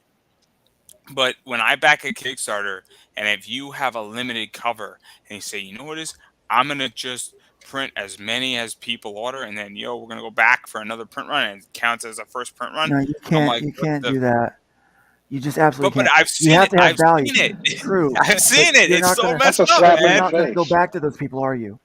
You're not gonna go back to those people because that's a bad business practice. You've got to make It sure is. that if you assign a value to a cover at the beginning, that value has to stay with that cover. Like I do a black cover for each one of the books in this arc. I'm only doing 55 or 60 of these covers.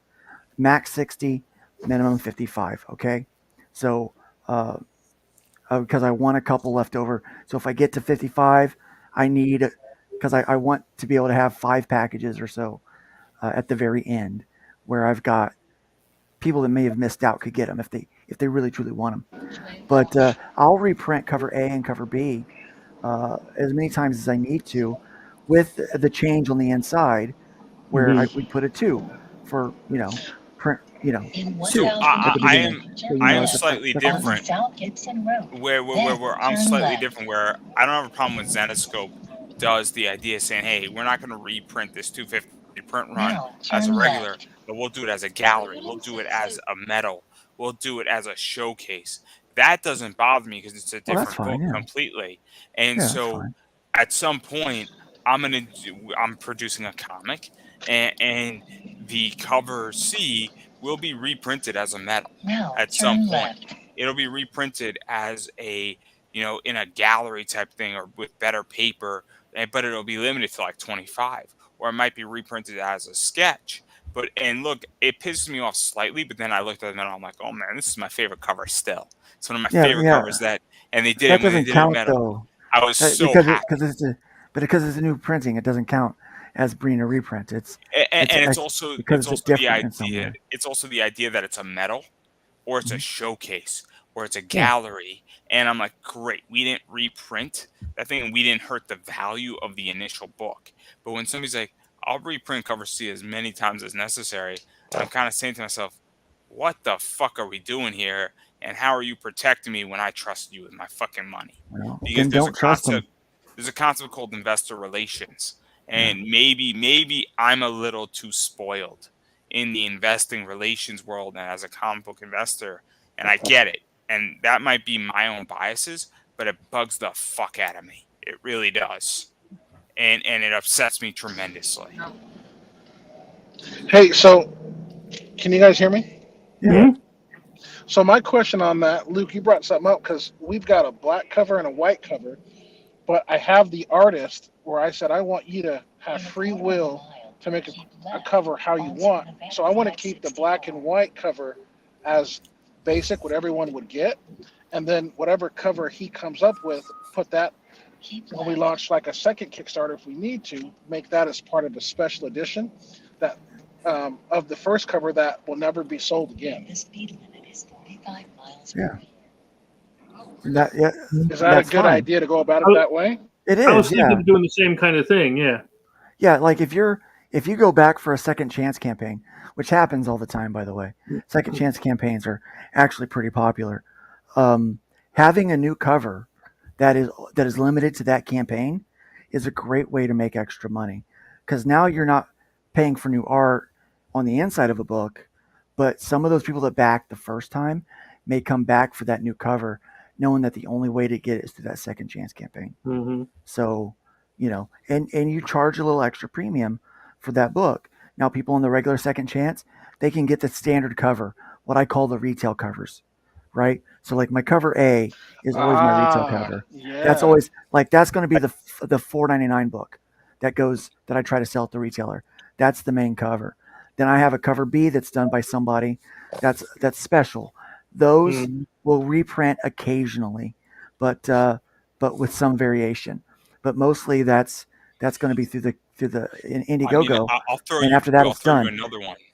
Sorry to interrupt, Luke, but I'll throw you another one. Let's say that you get a comic retailer on board. Maybe what you want to do for them is that if you know that you have a 50 limited, you're willing to sell 40 of those on your campaign, when a shop orders like 20 of your books, No, you throw in no, one of those. no. So you don't think that you What you should do do? that?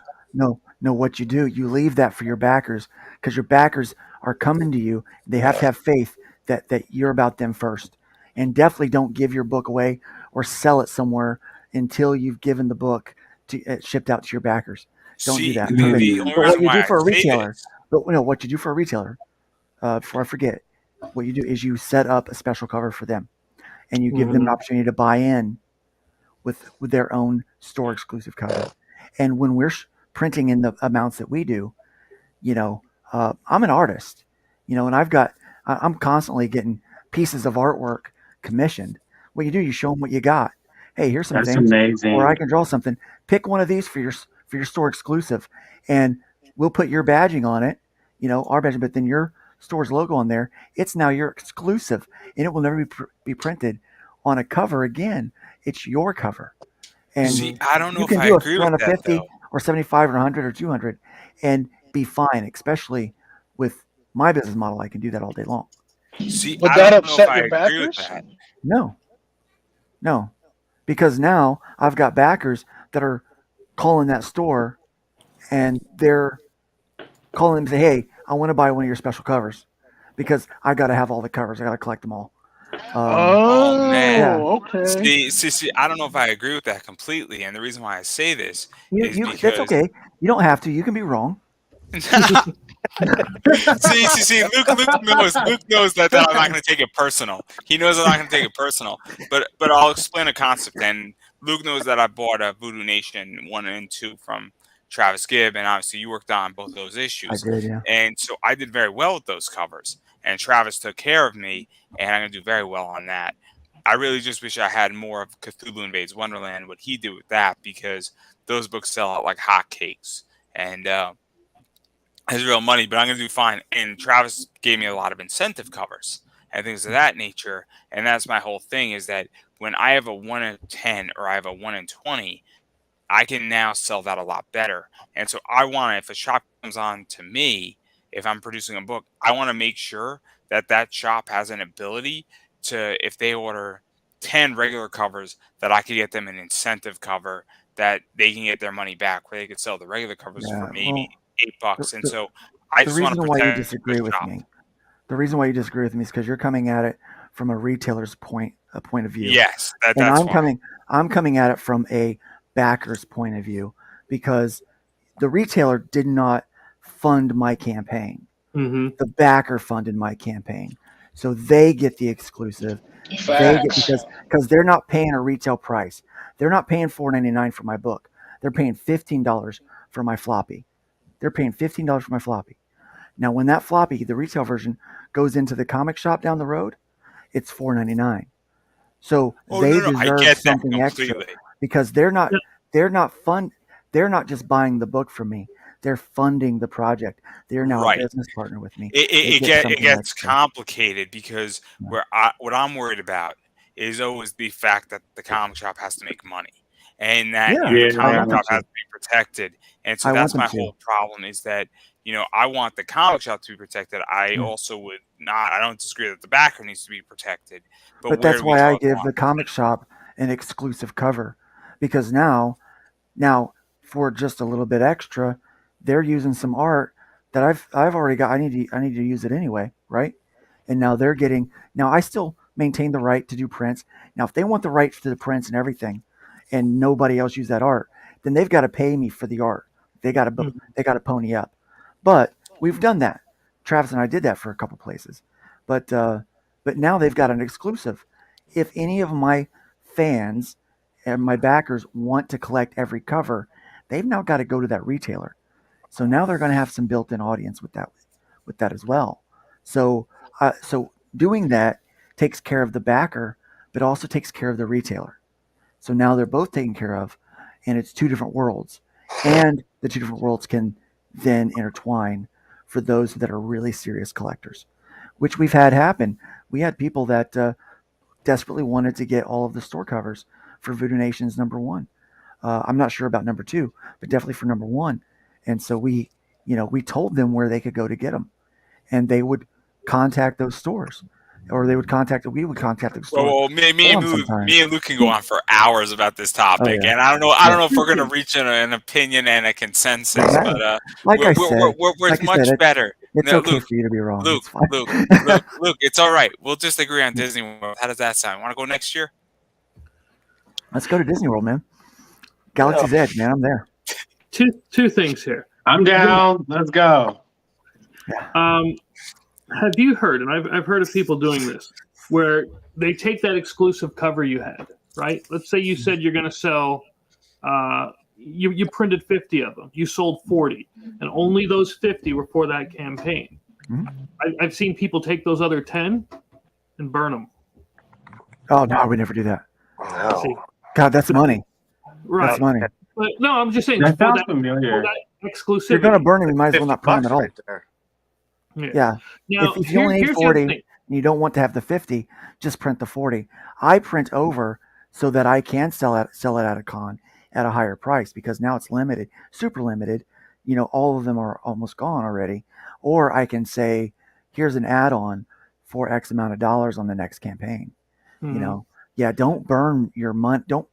Don't pay for something, then burn it. You're I got a question about that. I got a point about this. So sorry to interrupt, Chris. I'll let you finish. Tell them. It's okay. So Zenoscope has something where they have a new Comic Wednesday cover, and whatever they don't sell, they actually burn those books. So they say there's going to be a max of X, but what that does is that actually allows them to do something very cool where it protects me as an investor. So now it actually forces people to say, wait a second, there's 250 copies of this book, but if they only sell 247, those other 3 get burned and they get destroyed in the shredder. And so now it is a marketing tactic, and it's very interesting. And they've actually, they started out, let me explain. Hey, didn't we try that? They started at $199, then they raised it up to $250, and basically what they're trying to say to their consumer is that, look, we are trying to keep this as limited as possible to only the order number. But they're taking a risk where they're trying to say, hey, we're trying to also get you your book. So they might take a 10-issue hit, but they want to get you your book as quickly as possible. So it's sort of balancing it, but they're also charging like $30 a book. But here's the thing. Yeah. If they're printing 250 copies, they could have a in-demand printer run those off no time at all. Like they could have them done that week. But I think what it is that I think it's a marketing tactic more than anything else. It's foolish. What it is foolish, okay? And the reason why is like, so here, for instance, Chris has cover C. Cover C is a special black cover, which means the black covers, they can't have inside credits. So it means it automatically has to have 4 extra pages, just so he can have the credits and a cover inside cover and all that, to have this cool black mat with shiny black print on it, right? Those books cost about $8 to print.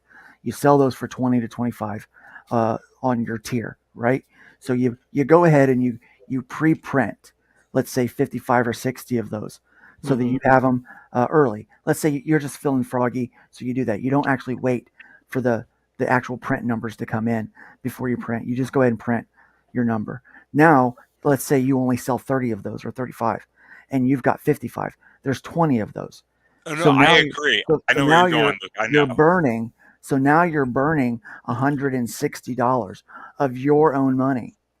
That's absolutely ridiculous. And the thing like a Zenoscope, if it's 250 copies, I guarantee they've got an in-demand digital printer on the go, so they don't have to pre-print those when they order them.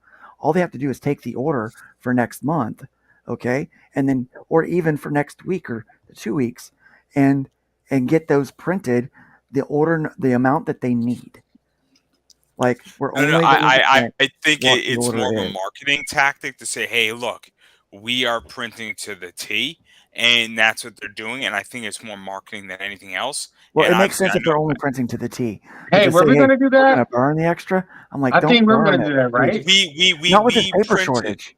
So let me explain what me and DJ did. So my metal card is limited to 120. Me and DJ, I printed 130 just in case we needed 9 extra because something happened. I actually shredded the other 9, and it is limited to 120. And the reason why is that it's a weird number, and I understand it, but it's the same thing with this bad girl right here, where I printed 55 of these, but it's limited to 50, just in Oh case yeah, I have one of those. there's a problem with the 5 of them, and there was like a bad error on it. Right. But it's a limited number purposely. Oh yeah, And see, so so you know how I get around printing over on things like that? I have a good relationship with my provider, with my service provider. So if it's metal, I talk to Brandon, the guy that does my metal, and I'm like, look, I need 40 of these, and I'm like, I need 40 in mint condition. He ships me 40 in mint condition. Okay, if it's my printer and I'm doing 55 of the black cover, which is what I'll probably have printed off, I tell him like, look, I say, Aaron, I need 55 of these, and they need to be immaculate. And guess what? He sends me 55 of them that are immaculate because we number those things. And so we don't print over, but I make sure that what I get is perfect. Now, if it's not perfect, I say, look, these are damaged. You have to redo these. I'm not going to pay for them. So then I shred them, I burn them because I'm not spending my money. I mean, that. I can tell you on a Mhm. metal, it's 85 cents a metal. And my friend works at a chemical plant, and he actually took a video of him putting it through the shredder, which is super cool. And I'm debating I don't know if I could release it yet. He has to clear with his boss. But the idea is that I'll take a $6 hit for security, if that makes any sense on a metal card. I don't mind taking a $6 hit. The cards aren't that expensive, but the Mhm. metal that I printed agree. I agree with what you're they're saying. they're $10 a piece to print because I do comic book size, the 6 1/4 by 10 1/4, and they're beautiful, they're gorgeous. And when I get a comic book with metal cover printed, I'm like, okay, we're doing 10 of these, and that's it. If they come damaged, then I'm like, look, they're damaged. These got to be immaculate. We're gonna destroy these, and you're gonna send me 4 new ones because that's how many I need. Right. I said, don't overprint them. I need 4 new ones. If you want, I'll send these damaged ones back, Mm-hmm. but you can't give them away to somebody. You can see that they're damaged, but you have to destroy them. And that's the relationship that you have with your vendor. With Fairy Metal, it was my first time, Yeah. and I overprinted because they're almost perfect. I don't think there's any damage. I can't see any damage, and I feel very comfortable With metal, selling you're not my going to stuff. have usually. It's Yeah, very with rare. metal, you're I've had probably not going to have. damaged metals from Zenoscope, and they fixed the problem very quickly. But it's also very rare, where it was clear where it was like a big crease in it, where there was like almost like a gauge in the metal, and they took care of it. But the idea is that it must have been damaged before, versus during shipping. But I've ordered a bunch of metal comics from Zenoscope, not one problem since that issue, Yeah. and Yeah. they took care of it. But the idea is that Yeah. when it's my first time, I just took the precautions because it made sense. And I was saying, hey, look, if it's a $20 learning curve, $20 to learn a skill and how to order correctly is a very low cost. I'm sorry I've been Yeah. ignoring Dwayne for a while, man. Wow, my bad, dude. Sorry, Dwayne. I didn't catch you. I was on like a tangent. Sorry, man. No, you're good. We're finally at our hotel, so we don't have to worry about Sweet. shorting out anymore. My other That was question my is, bad. I owe you a beer, man, when I see you. Works for me. I'll margarita. I'll order you whatever you're drinking, and hopefully we'll see each other somewhere. Probably C2E2 is the most convenient for both of us. That works. But I was thinking, hopefully we can help each other so we don't have to have learning curves when it comes to print runs. That way we're not, because $20 may not seem like a lot, and it might not be a lot to you, but when someone's campaign Oh no, it's funded, everything. It's everything to me, man. I did $8.55 on my Kickstarter. Okay, I know exactly how much money $20 is, but I said to myself, look, if I can learn a skill for $20 in the long run, it's a short position, right? Yeah, hopefully I can teach you that skill for $0. Is hopefully what I can do, as a contribution to fellow $20 creators. for it, dude. What's that? Willing to pay $20 for it. Right? Yeah. It's like, all right, No. 15 bucks, Let me explain the concept. So I'm going to explain something where people were approaching me during my Kickstarter saying, "Oh, I'll help you out. I run a service," and I'm like, "Look, I want to do this on my own because I think it's going to." Yeah, they'll pay for a service. Let me explain. And my response was saying, hey, I can't afford you, and I want to do it on my own because I think I need to tough it out. And I think I need to learn a bunch of lessons personally, and it might sound fucked up, but in my process, in my Kickstarter, I've learned about 50 lessons that will probably Mhm. benefit me for the rest of my life. I have been an investor for the last 10 years of my life. In my first year as an investor, I learned so much that has made me a fuck ton of money. And not to brag, but it has made me a better investor. And I feel like you have to get your ass kicked sometimes Yeah. so that you don't make the stupid mistakes later on in life. Yeah, And where I'm at right now I agree. is, and so that's how I felt about my first campaign. Is I'm like, look, I don't want anybody touching me because I need to learn. Okay, I now know how to order metal cards, and that lesson cost me $20. Do you know how valuable that lesson was? That lesson was not a $20 lesson; it was a $2,000 lesson, but it only cost me $20. I bought that lesson on pennies on the dollar, I want to do and metal cards. Metal so cards so are so easy. I thought oh about it. yeah, it's easy, and so obviously we're gonna help you out, so you don't have to spend $20. But it's very important sometimes to say, hey, look, But see, Andrew, I you hear what you just said? We're going to help you out so you don't have to spend $20. So you see, you're like, no, I'm not going to take your advice because I want to learn this. I want to graduate the School of Hard Knocks. Why? If I'm not selling you a service, I've already been through this crap. Why not just take my advice and no save the no no, $20? but for me, I learn in a different way, and Because everybody's you know different. better than me. That's why. But no, but all of a I'm being sudden, devil's advocate here. Because Andrew, I love you. We're friends. We're not getting offended by each other here. But I'm just saying that it sounds like what, f all of your experience and no, knowledge. no, no, I'm gonna do no, no, this on no, my no, own. no. That's what When it I sounds need a like.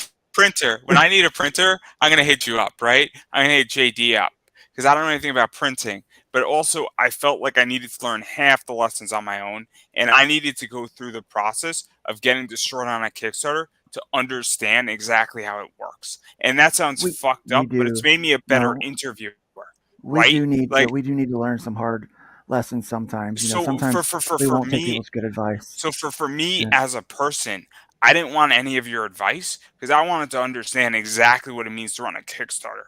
And it's actually made me a better interviewer because I now fully understand what it means to run a Kickstarter. And that sounds fucked up, but it's an It is experience that hard. I now have. And if any of you helped me, it would have changed the experience. So now, as an interviewer, I understand every component. And it's a weird thing because how many people are running a Kickstarter and are interviewing comic creators who actually have the experience? It means that I am a better interviewer. So when you tell me you're running an Indiegogo, I have a fucking concept and I understand because I've been there. Now, I'm not Yeah. saying I'm doing what you're doing, but I I get a lot of understand. questions actually why I do Indiegogo over Kickstarter. Here's my main number one answer, and this I stop with this one because this is the only answer that counts for me. I don't like drop pledges. I I funded once, just barely funded, and I had dropped pledges that brought me below what I really needed to make the project happen. But I had to fulfill because the campaign funded even though the pledges dropped. Me So and I Roland didn't Man make were speaking so about I this. didn't make the money that I needed. And with the fees taken out, we were smart about everything, shipping, fees, all that kind of stuff. And it screwed me. So I'm like, that never again. Indiegogo takes the money out of your card right now. Now you can cancel that bid, but or you can ask for a refund after the fact, but you can't drop a pledge. So I know whatever that ticker says, that's how much money is coming to my account minus the So fees. I don't know what That's if why I I use just Indiegogo. said was completely fucked up what I just said, but the fact that I needed to learn these lessons has made me a better interview. So fascinating, and I feel it's actually made me evolve to the next step, and it's gonna be paying dividends for probably the next 20 years. But I agree. Where Kickstarter, I had one drop pledge, and it didn't make or break me, but I was like, oh man, it kind of sucks, and person was on just recently, and I understand why he dropped. And I was more concerned about him because I know people who back me, and I understand what I'm doing. And I was like, hey, man, what's going on? Why don't we talk about it? And not to get your money, but I want to make sure you're okay. And I'm at the stage where I had 38 backers, so I can be very personal to my backers. But Indiegogo is very different. I like Indiegogo because if you go into on demand, I can still get your project. I just got I do like Shotgun on demand. Samurai. Yeah. Shotgun Yeah, I do. Samurai was cool as fuck, and I Fun missed the book. campaign. And Yeah. I love Dashel. Dashel is great. Oh yeah, and there's really cool things you can do in demand. You can change your perks and stuff like that. Yeah. So you can do special things to keep your campaign going while you're producing your book, which is really cool. And I like all that stuff. You know, some people have different political views about the platforms. I hate that people politicize the platforms. You know, and I'm like, Oh, come on, Luke. We love politics on this show. I'm like, screw that stuff. I choose that platform because of the main reason that I said. In demand is nice, but because of that main reason that I said. And I got to the point to where whenever I saw this one guy back a project I was on, I knew that pledge was going to drop. I knew it. His card we never were went speaking through. about this before we went live, and there's always that one pledge or that one guy who picks up a big number, and then drops. Never goes And through. Yeah. The person who dropped on my campaign, not to embarrass him, was having a serious issue, and I said to him, "Hey, man, I got you. No worries. Story, I understand it." Story. He didn't have to say it. I'm just that type of guy where I get it. But at the same time, and I'm curious, we were speaking about it, me and Chris and Taylor were speaking about it. But why do you think people do that and pick up a big pledge and then stick up your finger and do this? I don't know. I think because they're mad at the world or something. We on a campaign that made about almost $7,000. We had almost $600 in drop pledges. You know, that's significant. You know, and it hurts when you're trying to plan out these things, and you know, it's ridiculous.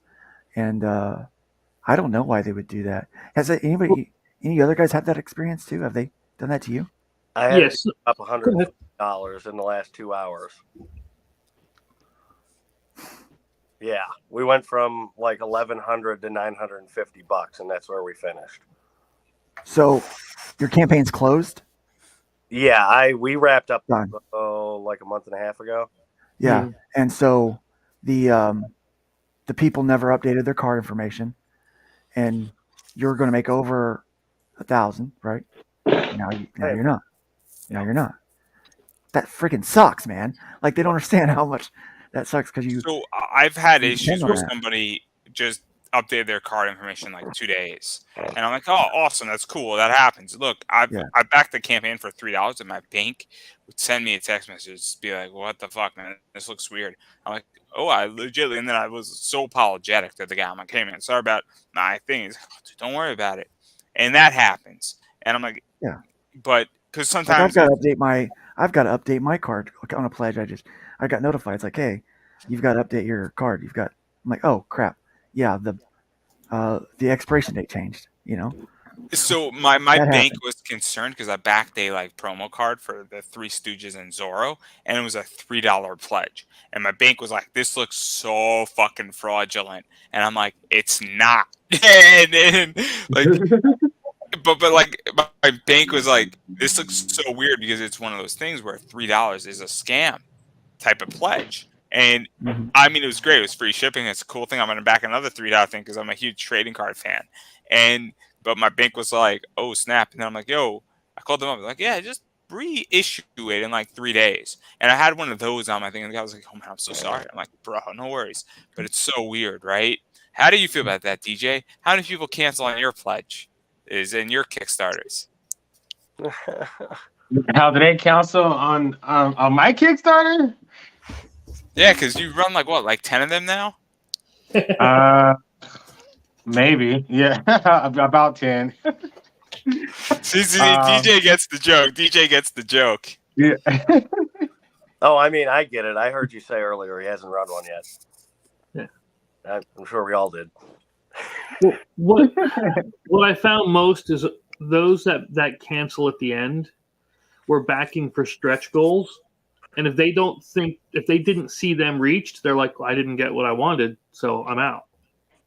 Oh God. Okay. Well, I'll be the That's- first person to say that I backed Zenoscope's trading card program for the stretch goal. Legitly, I backed it for the stretch goal. I'm a huge metal card fan. In case anybody hasn't realized it, they got a Keith Yes, Garvey you are. Kickstarter Yes, I know you are. metal I'm a card, big fan of metal and cards. I backed it straight for that reason. No jokes. And I'm like, dude, $19 for a metal card, I'm in. I don't give a flying fuck about the trading cards. I legitly want the metal. And I know on eBay it's gonna be like $30, so it's a no-brainer for me. Let me ask. I'm about to do the second book. Okay. Give me a metal card, man. I'm in. Give me a metal card. I'm in. Just send me a metal $10. card, and I'll get you I got on your show. No problem. All day. Hell, I'll put you in the background on my show I for got a a metal card. trading card coming out at 4,500. So Then send me one, and I'll put you in the background too. But we were talking about the alt cover, and that's what I'd like to do is the alternate cover for book one, right? Offer that in as an additional thing. The issue I've been having is I've reached out to I'm not an artist, by the way. I write and everything else, but I couldn't draw to save my life. Ask Luke. Well, that's kind of what I've asked several people, and I've never gotten a response. How do you deal with something like that? find somebody else. I had that problem a couple months ago, and I was off my meds. They didn't get a hold of me in like 3 days, so I told them all to fuck. There you go. Once I got my meds straightened out, I'm like, fuck, I probably shouldn't have done that. Taylor, I'll tell you what. I just do it in a little more PG way because my day job, I would lose my job if I told everyone to go F themselves. Oh my God. But yeah, no. If they don't respond, because here's the thing: there are people that want to work. There's people that do want to do the work. I'm an artist. I take commissions. I do those things, and I get back with people.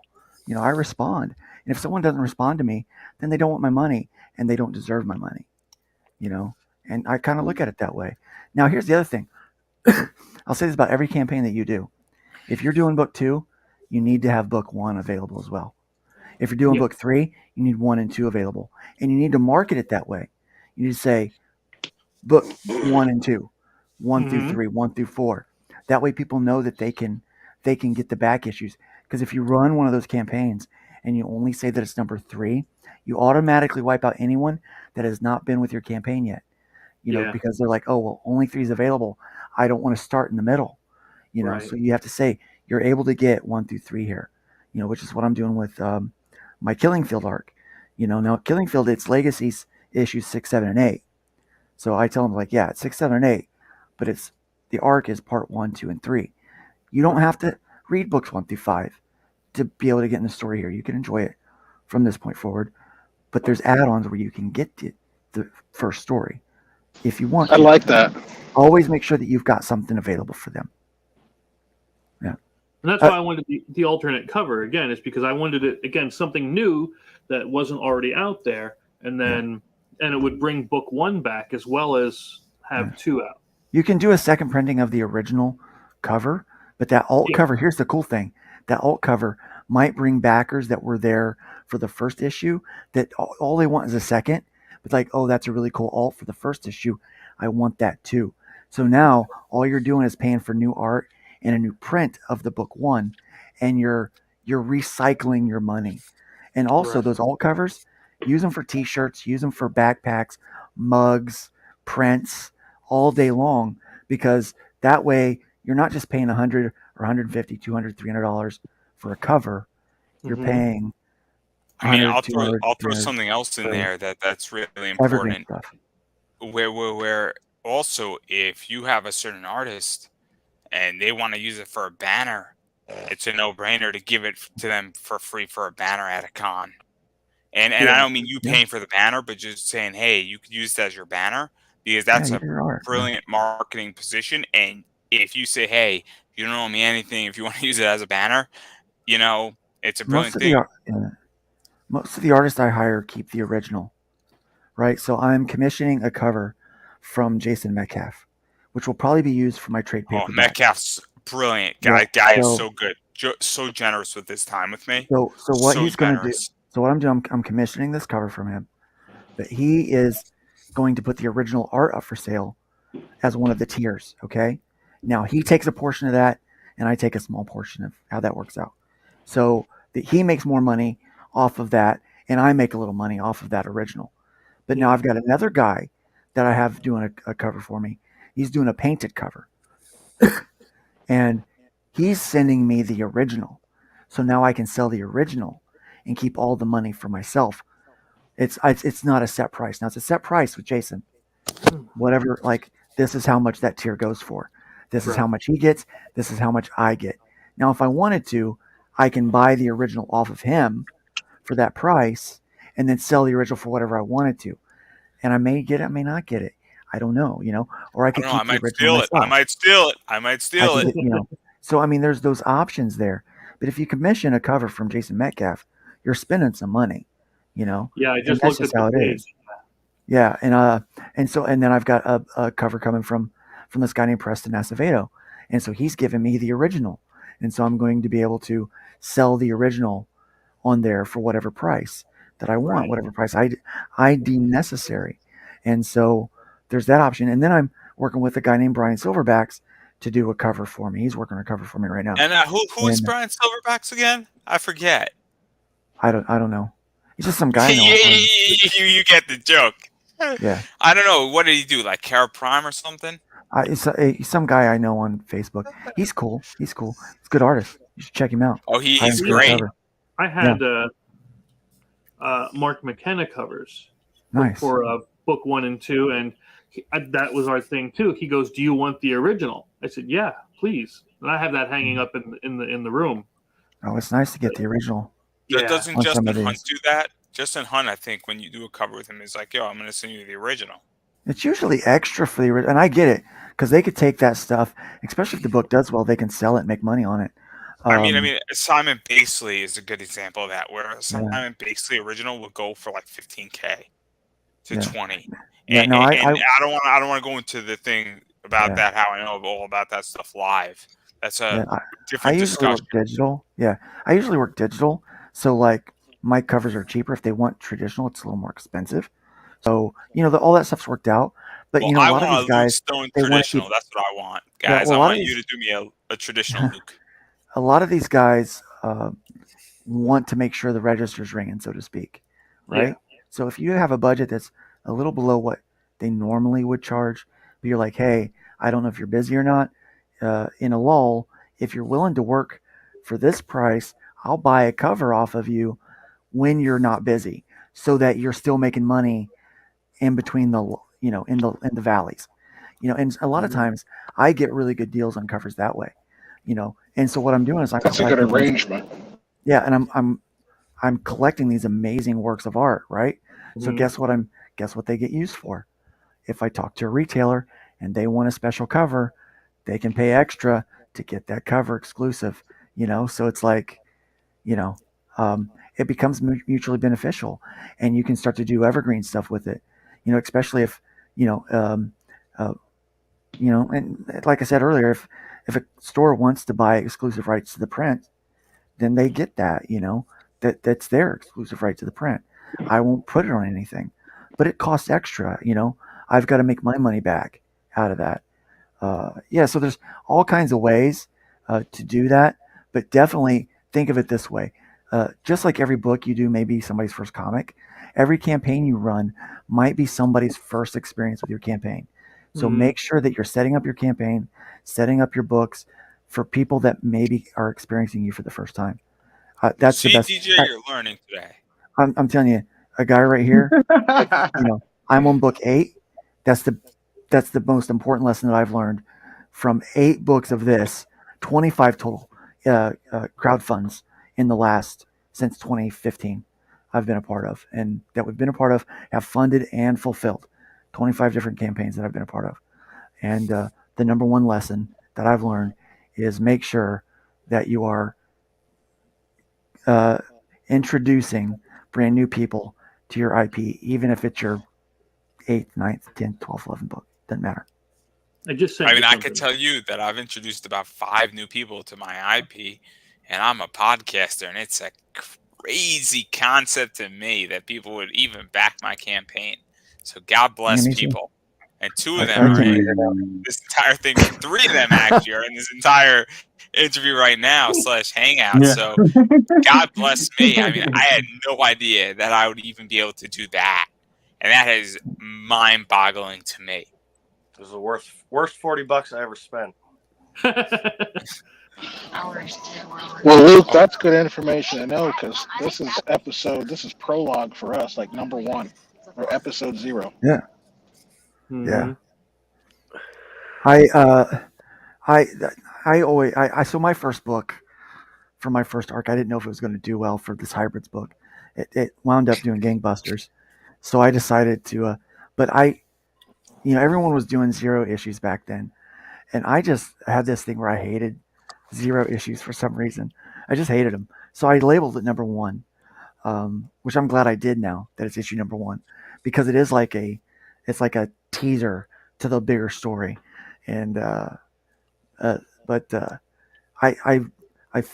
succumbed to the trend, and I did a couple 0 issues. And yeah, that's when I lost respect. No. I know, right? I lost respect for myself too. I started whipping myself. And then when you beat COVID, I regained respect for you, but that's not the point. Yeah, it was like Gandalf going through the fire and the water as Gandalf the Grey and coming out Gandalf the White.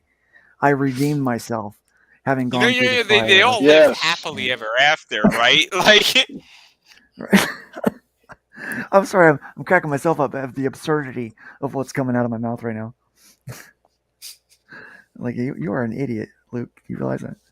You're saying well, there is so much more we can talk about, but I do want to wrap up because I am incredibly tired and exhausted, and I don't think I'm going to make it through another hour. But yeah, at least me too.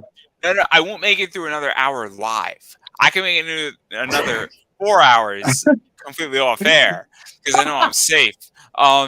But obviously, everybody's got something going on, and I know Luke, you got something going on. Yeah. I know Chris has something going on. Taylor, you don't have anything going on, but you got back issues to sell. Dwayne's got something, and DJ, you got to sell metal cards. Hey, that's what I'm doing. Yeah, I set it up today, so it's available. So I don't know who wants to promote first. Y'all can duke it out. Well, hey, I guess I can go first. Well, okay, guys. Well, in my eBay store, I have the limited edition DJ Croft Pop Anime metal cards available right now. I got pictures of it, guys. It's my project too, so go buy it. Look at us right there. Yes, go buy it. It's super. Don't I look pretty? Super awesome. Don't I look pretty, DJ? I look pretty in that, don't I? You look really pretty. Yeah, yeah. I'll tell you what. You'd be surprised what some hose and a garter belt will do. Oh. Yeah, guys, but it would be awesome if you can just support our brand by getting the metal cards. You can actually have a link on my social media page. Just find me, DJ Croft, on like Instagram, Twitter, Facebook, and I actually posted a link on one of my posts about how to get to the eBay link for you guys to purchase the metal card. So I want your support. Yeah. Can you send a link in the chat? You need that. Oh yeah. I can send it. Yeah, I can send it in the chat. There you go. I also have my email there, so please email me anything, and I'll support. I got you. Okay. You already got one, Dwayne. Why do you want to support again? I think he went to post in the chat and then left. I'm here. I don't know where DJ is, but I don't know who wants to take over. He's keeping all the metal cards to himself.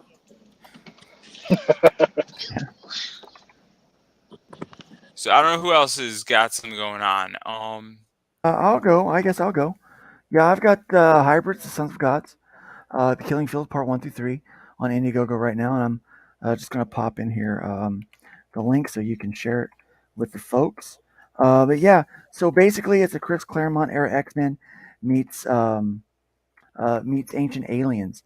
So if you're really into character-driven kind of team ensembles, and you really like things like aliens and conspiracy theories and old religious lore, then you might really like this because it's the story of the Nephilim who inspired the Greek gods. These are the modern day offspring, the modern day descendants. A manufactured event causes these people to start developing godlike abilities. And so in the first arc, we discover who is behind the nefarious plot of human trafficking and superheroes. And so we find that out. In the second arc, we find out that it's not just human trafficking that is the issue, but it goes far beyond that. And they are trying to put a stop to the bad guy. But what winds up happening is they realize that the game master is always in control. And they are being played in a deadly game of chess that ends on the killing field. And so we are 3 books into a 4-book arc. And then we have 3 more books in the final arc that will be released later. We do have an RPG Quick Play available as an add-on. We have a lot of cool add-ons. We have metal prints. We have metal covers. We even have, right now, we're less than $200 away from our first stretch goal. And that stretch goal will give everybody a free iron-on chibi patch of one of the characters. So that's really cool. And then the next stretch goal at another $500 will be a free ash can that only the backers get. We won't print any more except for what the backers get. So really cool stuff there. I'm broke. So yeah, so we've got a lot of cool stuff going on there, and so yeah, I did provide that link there in the private chat, so you can share that out with everybody. But feel free to go by there, check It's it up out. already, guys. Check it out. Or go to my website, lukestonestudios.com, and there should be a link for it there as well. There's a link for the old campaign, but that old campaign is closed. So we've got the new campaign up right now. It says sign up, but it's live. But yeah, that's what we got going. Luke's been on my show, and obviously that link should convert over, and I'm sure Luke's going to come on next week. You in? Absolutely. I got no guests next week, so absolutely. I need somebody to save my ass. Yeah, count me in next week. But what about you, Taylor? What you got going on? Did you say Taylor? Yes, I said Taylor. I don't think I'm that bad yet. No, it broke up for a minute. Right now, we got 200 pre-orders of our second series, Unidentified, up on our website. I put the link in the chat. It's outlawscomics.com/shop. It's a Western supernatural story with werewolves, and it crosses over with our main book, Kane. We have the first 2 issues up in the shop as well, so go check that out. Yeah, I was just looking at that. Yeah. So that's where we're at right now. And then obviously I'm gonna throw it to Chris. Hey, how you doing? Yeah, we got this thing going on here, Slaughterville 3. That is the next version of the board game. Of course, the board game is what we based the book on. We have funded, which is good. We hit our first stretch goal. We hit it. Actually, we hit it while we were on stream. So that's always good. Yeah. And then, this one here introduces 3 brand new villains based on, your favorite horror stereotypes. But we also unlocked the Mirror Town, where you're the bad guy. You don't get a goatee, but you are the bad guy. And we got the B-Man, which is based on Candyman, the Sleeper, which is based on Jeepers Creepers, and Vermes, which, if you liked Tremors, there you go. That's this one. That's freaking awesome. Yeah. Then we have all the new tokens, promos. We're about to unlock a new set of promos tomorrow. Yeah, Friday is the end of week 1, so we unlocked the new promos. We do have the ability to get the graphic novel as well as our old games, the Slaughterville 2 and the Director's Cut. And that's where we're at. Like I said, we unlocked the custom metal D3 die, and it's going to have a cool skull logo on it, just like this one here. Then we're going to get new characters, new locations, and so on and so forth. Really, the more we open, the more we get. Hell yeah. And so obviously that is right now funded on Kickstarter, and well, you all should contribute to that project as well as everybody else's projects that are going on Yep. right now. As far as I'm concerned, I got a bunch of stuff going on. Obviously, 4 times a week to 5 times a week, I usually stream and interview a lot of cool people in the comic world, pop culture world, anime world. I'm already promoting my company's names because that's what I do here. I am a total sellout, but a lot of cosplayers come on, and Luke's coming on next week, guys. So we're gonna have a good time as we always do. Yeah. But if you would like to support this show, I have a Buy Me a Coffee link. You can find it on my website / Facebook page / YouTube somewhere.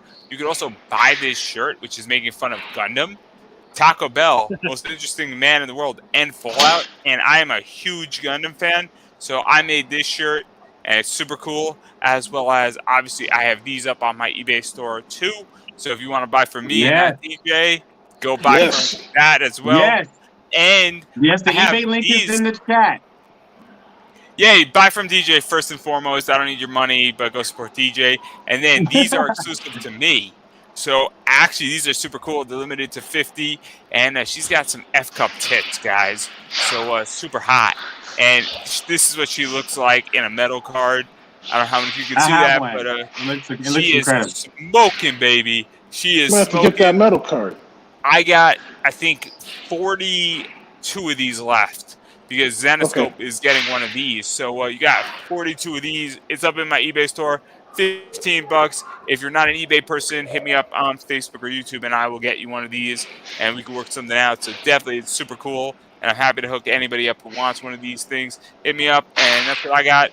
Just support the show, check her out, and that's what I got, everybody. So Hey, one more. I didn't get to pitch mine.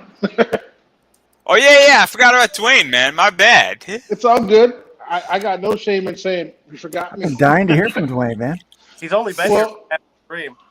I know, right? My bad, but we're good now. If So I didn't I want want to- Dwayne on my stream, he would not be here. Let's put it that way. So I want to tell you guys about the Bloodlines of Sahel. I like what Luke said, and so the thing about the Bloodlines of Sahel, imagine something in terms of biblical, but let me give you a premise. So it's about the ancient blood, and you're going to learn more about this, but it's about 4 sisters, at least you think it is, and it is initially, and those 4 sisters are the exhibitors of their bloodline. And Lord Commander Nodus, which is Satan spelled backwards, wants to eradicate this bloodline. And there are reasons why. But what happens when you start reading it, you're going to see how these bloodlines came to be about. You know, you're going to see that when Ishtar and Obatal were building this world, the ancient Kemites arrived inside of an asteroid, and they emerged out of this asteroid looking for a better world. And not only when they came to this world, white darkness actually came with them. And this white darkness started infecting other individuals. And not only did it infect these other individuals, it started to create Nodus. Nodus is both black and white. He's a skin changer, and he's the creator of systemic racism within this world. But what's going on is these girls, their moms, have to put them on slave boats. Is it a slave story? No, it's not. But they have to, because their bloodline was being enslaved by one of their own who feels his plan was better than his mother and father's, Ishtar and Obatella's, to save all their children. So he wants to prove to them that his plan was better. So you're going to learn about the Anunnaki, the Nephilim. You're going to learn about the Elohim and how these bloodlines were mingled and what the ancient blood actually is within Book 1, Volume 1, which we had to divide into 2 books because it was 1,000 pages. We had to split it up. And so not only do we have that in a novel format, we're also putting it together in a graphic novel format as well. So you can not only see and receive the book, which comes out on Juneteenth, but you'll also see the graphic novel version of that as well. So you can get a feel of the visual of the story, but also the details of the story as well. And so it's a 15-book series. You're going to love it. The one thing I will say is you're going to see the Orishas. You're going to see the Yoruba, the Hassan, and the Demir. Everyone's going to love the Demir. Why? Because they're black albinos that have the ability to mix in. They're actually the cursed bloodline, and they actually get to mix in with those who are, like typical normal, your white Americans, but they have the ability to blend in, and you're going to understand what role that plays in this world. So I'm going to leave that with you. We're 51% funded in just 2.5 days, and I think it's a series people will love, and I think it's going to gain a significant amount of momentum. So I want to leave that with you. I'm just gonna say this: he's the new Black Sands. Watch out for this guy because jump in early, and he's gonna do something special. Is all I'm gonna say. I don't know what exactly it is, but everybody here, though, I'm gonna be very honest, and I'm gonna include myself, and hopefully I can.